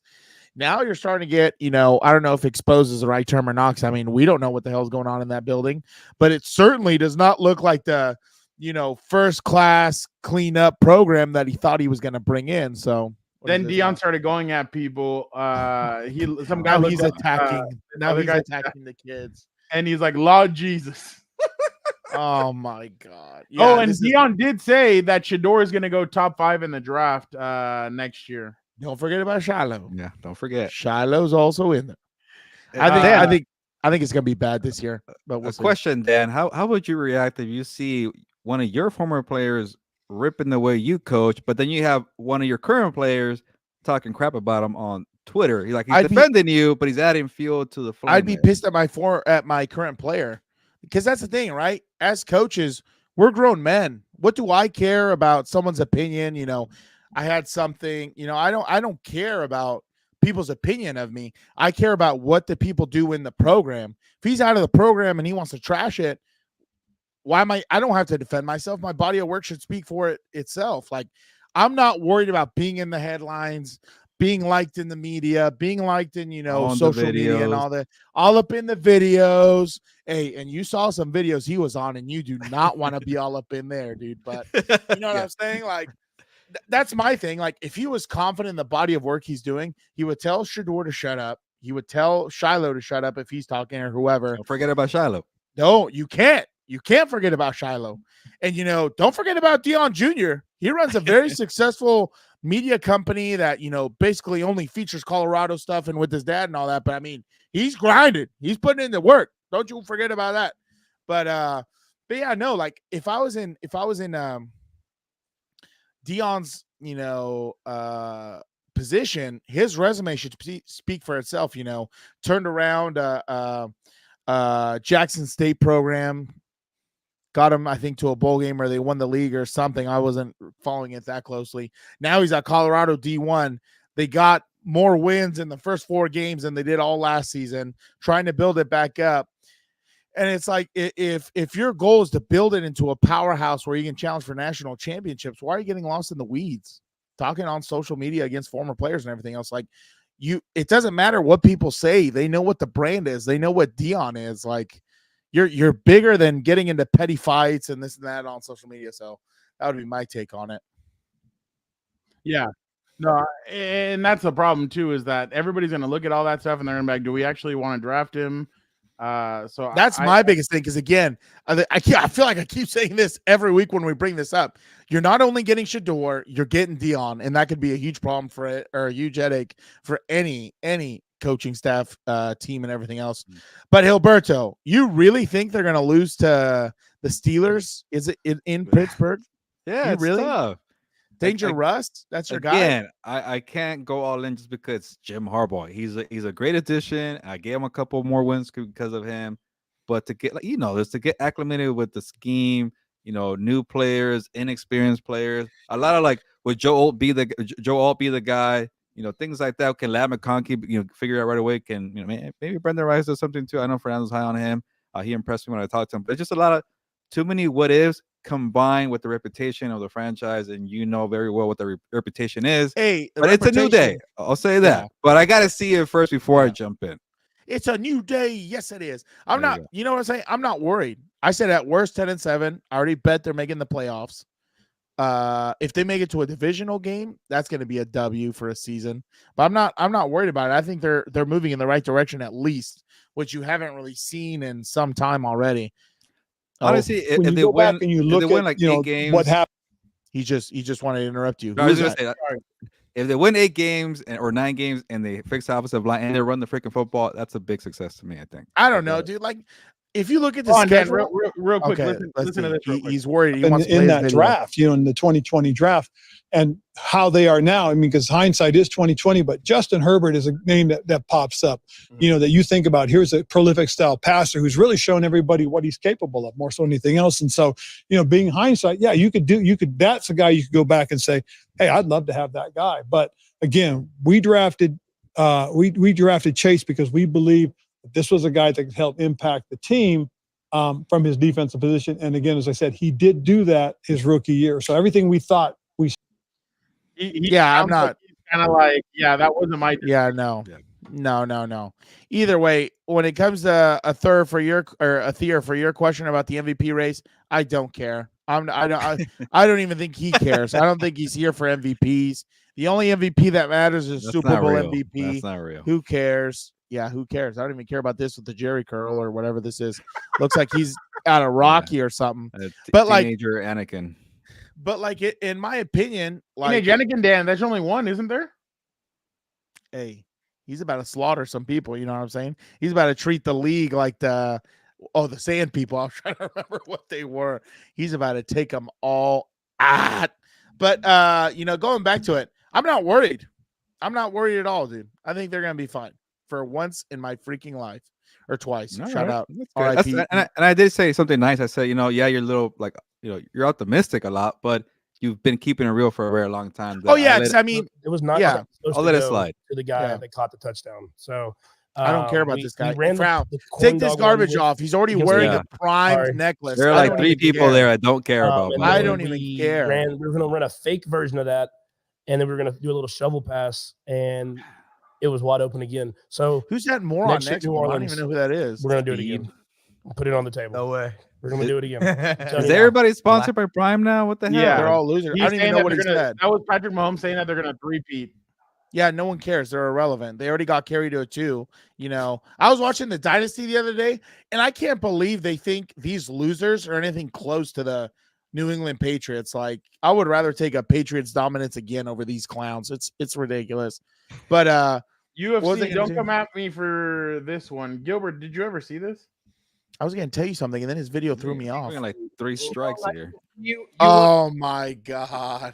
A lot of your 155ers are making the jump to welterweight, and a lot of your welterweights are coming down to 155. What's it going to take to get a 165-pound weight division? Maybe a Grand Prix, start it end of summer, early fall. A lot of his face here would put their names in the hat. And a That's lot my of the face people for a want lot to of see this. it. And when I say people, I mean the schmo. What do you think? What the is that? What the just happened? Yeah, it's not going to happen, schmo. Oh. Sorry. Yeah, who cares, dude? By the way, I'm excited for Conor to come back. I'm excited for that one. I saw a little bit of the boxing. Oh, no, I saw the highlights, but Tyson looks so, like, disinterested or whatever. He looks so slow, showboating and everything else. I saw his ass get tagged up a few times. But you know what? I can't wait. One day we're going to have a Compas to go Saudi. Yeah, maybe one day. Yeah, that'd be cool. Dan, Get a combat sports show over there. Yeah, Dan, what did you make of Odell Beckham Jr. going to the Miami Dolphins? Yeah, it doesn't matter. It doesn't matter. They're gonna lose. I'm gonna say they're gonna be the one that doesn't make the playoffs this year. And it's not even because I think Mike McDaniel's a good coach. It's because Tua, I don't know how to put this kindly, is not a good quarterback. Like, he's just not the guy. I think your brother wanted you to not put it kindly. Okay, well, put him in the rocket. Send him with Dr. Evil up to the moon. Like, the other thing I don't understand why you would pay Jared Goff $53 million for 53, right? He's getting 53. Yeah. Yeah. Like I seriously don't understand it. Like, it's mind-boggling to me. You're paying a guy $53 million to hand the football off and hope to God the play action works so well that he's going to be able to find someone over the middle or somewhere else to throw it. Like, By the way, speaking of that, I hope Ben understand it. Johnson didn't overplay his hand, and they struggle this year. And he, like, the people, like, because Fizzles you out, know, yeah. at one point, like, he's kind of like some of these offensive coordinators are like a stock. And at one point, they could send them, and they could be like, no, you know what? All right, we got one more it. segment to go. It's already been an hour and 47, guys. I Yeah, just that's don't right. get it. Yeah, I was trying to. How cut many my stuff 10 you minutes. got? Yeah, he has. Big Oh, I guys, have like another 20 one. minutes. That's Micah Parsons, right? Well, look at the leverage. Look at the leverage. The sumo wrestler has his shoulders under his shoulders. By the way, There's no if I'm them, I would not want CJ Stroud over here freaking sumo wrestling. If I was no, he probably didn't even That's a do it. He was quarterback. just over there. I But, can't believe even Micah Parsons, you wouldn't want him doing that. What if that wrestler body slams his dumbass and then boom, he's out? You know, because let me tell you something. Jerry Jones likes to have a lot of thoughts in the shower about Don't who's going to forget. stay and who's going to go. Which, by the way, I heard your guys' list. Why would you pay Dak? Why would you pay Tua? Why would you pay? That was the question. Jared Goff? They're gonna Why pay would those you- guys. It's idiotic. And I don't know again, about Dak. it goes back to the problem of They're gonna cave. they're building the teams in the wrong direction. So But CD would whatever. be gone. I don't know, but they're gonna cave somehow. I bet. I think if the Packers keep on succeeding, and then this year the Chargers succeed with their model of, because I think that's where the NFL is headed. To be honest, I know that everybody loves the Jamar Chases, the Justin Jeffersons, and all that, but I think teams could be headed to that other side of where they go with cheap receivers, throw them out there, and then have them keep. That's all on- it is. That's all you need. You don't Pay the need quarterback, skill don't pay players. the skill position players, but You don't need whatever. I'd skill rather Alright, pay so- CD Lamb than Dak Prescott, but yeah. Yeah, yeah, you're right. All right, guys. So for this last segment, we will do a snake draft of the NFL schedule. Obviously, it came out last week. Can't wait to see what Dan does here. It'll be a fantasy Charger football games. style draft by drafting a QB, which is a holiday/streamer game, 2 running backs, which are the 2 primetime games, and 2 receivers that are 2 games on either CBS or Fox. The way this goes is I think Gilbert goes. Oh no, Vic goes first, then Gilbert, then myself, and then Dan and look at Daygo. that. Look at that, how that works. I'm gone 2 weeks. I get the shit end of the stick. All right. You get 2 picks at the end there. Yeah, it's a snake. You get the snake. I'm not gonna know what you. Let me steal your guys' freaking picks like the last time we did this, dude. You all stole my picks. All right, All right. go ahead. All right, I'm gonna pick a regular season game right off the bat. Give me 49ers and Chiefs, the rematch of the Super Bowl. Gilbert. Okay, so one holiday. Oh man. Hurry up. All right, fine. Give me Lions, Texans, Sunday Night Football. You're a piece of garbage. I want you to know that. So you said Lions, Texans? Yeah. Yeah. Okay. Week 10. Okay.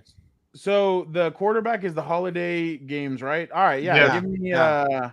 Give me Bears and Lions. I'll go with the quarterback first. Another scumbag. You're all pieces of garbage. You just want to see Dan Campbell, huh? I love my boy. Go ahead, Dan.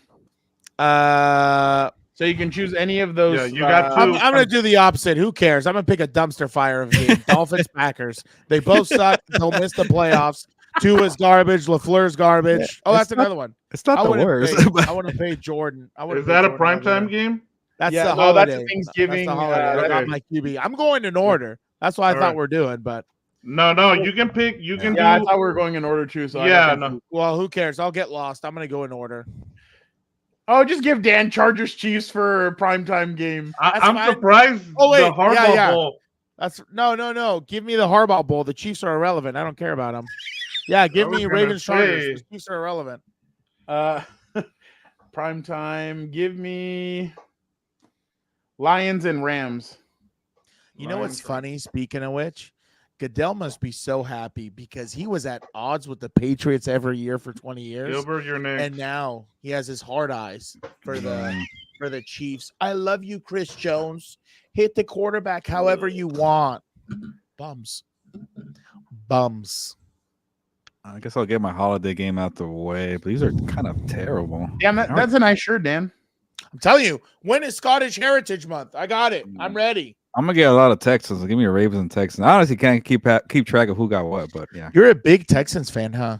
Well, Just I'm like trying you're- to go off of the Christmas games for you. Take them on. I'm stuck Hey. with freaking Giants, Hey. Cowboys. Vic, I don't know if you know this, but your boy over here, he's a big dangerous guy. Big. He ate the sandwich. Huge. He ate the sandwich at Subway. Oh, You no. did the I holiday have- one, right? That's your yeah, holiday one. That's my holiday one. Yeah. All he does is All right. bump Sierra on the way home, dude. Who's next? I am. I got 2 picks in a row here. The holiday ones. Give me Packers, Eagles. Nobody's taking that one for my holiday. Packers. None of the players are gonna make it there. As soon as they see the beaches out in Brazil and Bro, are you I kidding? know, right? all the beautiful Invest- women out there, Invest I'd in get your lost in the future. sauce too. Invest in the future. Find someone in the favelas. You'll have the next Mbappe or whoever else. Like, Mbappe, you mean Neymar or Vinicius? oh, you're right, Vinicius Beanie. I just meant good soccer player. Do you feel like All right. Vinny's better than Neymar? 100%. Neymar's garbage, dude. Neymar. is I'm garbage. going Texans, Cowboys, Week 11, Monday Night Football as my prime time. Neymar's peak is him showing up every year at the Brazilian festival. What is it called? Oh, yeah. Instead of being in the He took a picture with Champions. Ronaldo at the fight. Who's that guy? Neymar? Oh, that, yeah. Yeah. Don't I let know him- one of the 4 Ronaldo guys I should- know. But it's my Ronaldo turn, Go ahead, right? Dan. That's Or go ahead, Gilbert. Me? You're next, Gilbert. I'll take something from the CBS, Fox schedule, and CBX? You going to TJ Yeah, or what? CBS. You know what? I need a Chiefs game. I don't even know what the hell. Here we you guys go. pick. So There's give his me real team. Chiefs Who and said it Bills, earlier? Who said? Week 11. Oh my Jeez, god, Bills. That's a good Oh, one. he's a big Bills guy. I'm a big. They one. help out the Chiefs left and right, so he's a big fan. Okay. By the way, this is a joke. He's a journalist. Obviously, he covers the NFL. He's not Oh, an actual thanks. fan. Thank you for clarifying. No, but I I'll hate. go, I like week the sarcasm. 16 Lions and 49ers, unless somebody already chose that one. Say that. What do you got? Lions and 49ers? Okay, line. Nope, not yet. Okay. That's your regular season, right? Yeah. Okay. Prime time. Go, Dan. You Give got me 2 here.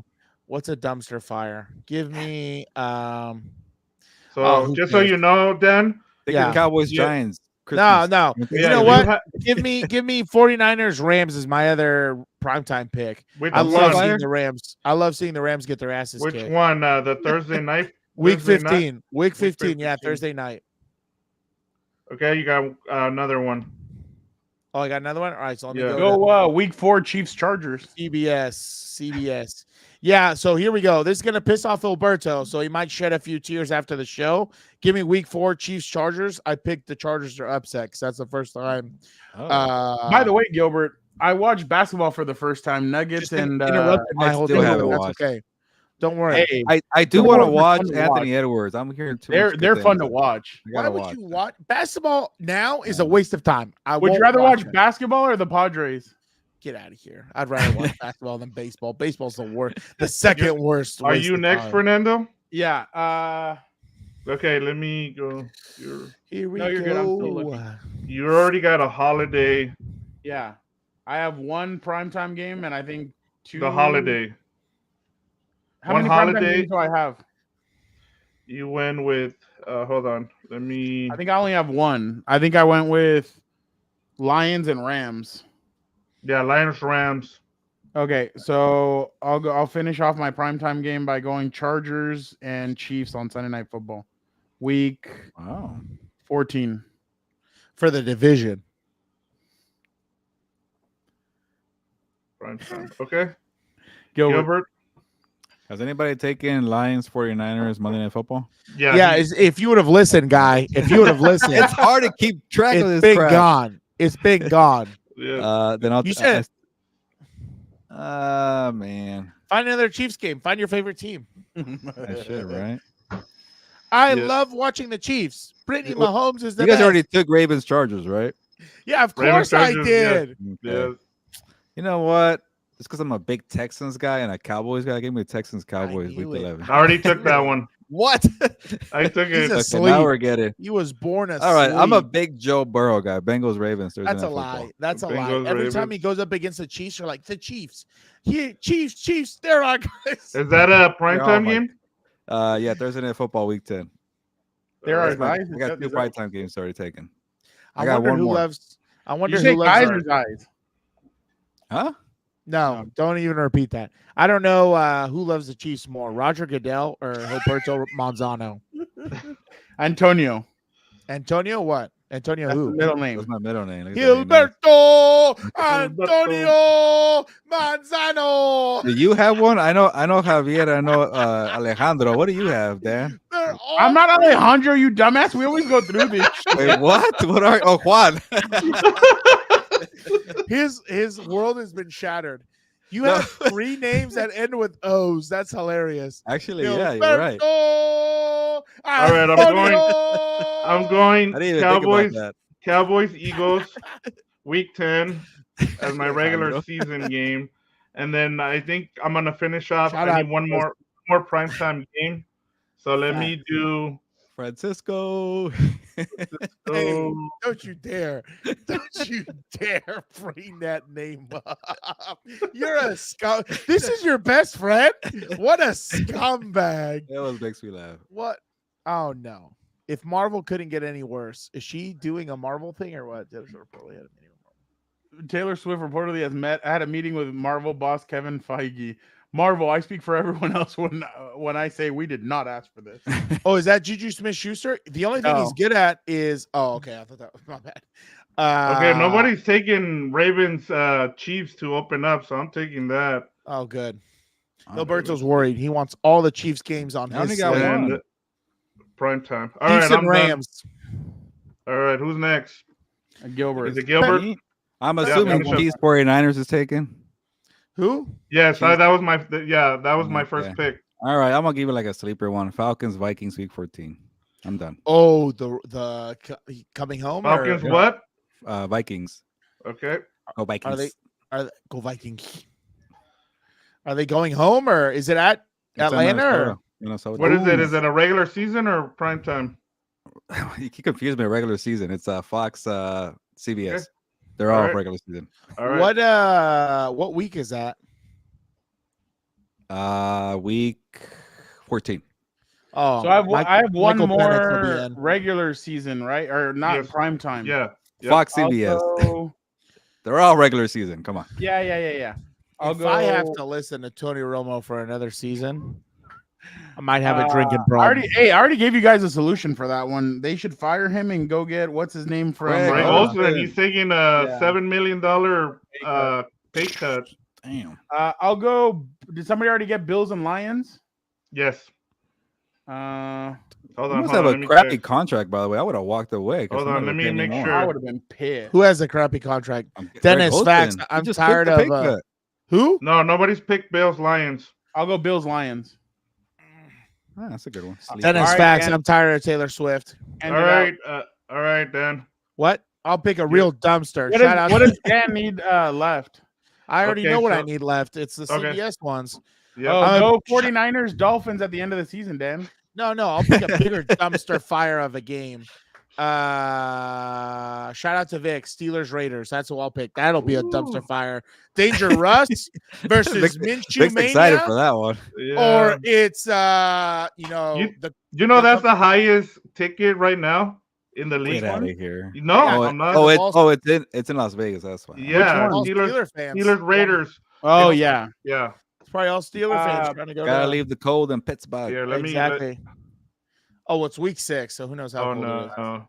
You think it's about you. It ain't about you. It's about us. Bo Nix. And the biggest problem I see with a lot of the young players today, you guys are making it too much about I and me. Why is Jay-Z Because of there? social media, because of branding and all Jay-Z's an that. idiot. What is this? Fine. You're not gonna win. Who's that guy in the There was a back difference lurking? between being a star and being a champion. Your talent gets you there. You know, It's like, what? Like, Why are you there? Why do you? you want to be every day? You know, it's funny. You It's know funny why? that he says 'Cause when I this. was on the Patriots. Oh, and here had we 10 go. years winning, every day was a big day. I treated a preseason game, I treated a regular season like it was a Super Bowl. So when I got to the Super Bowl, it was just another day for me. You gotta know who you are, because those moments gonna come. You're gonna be down 28-0. You gotta It was say 28-3, you clown. Why is I don't even know who he Jay-Z there? is.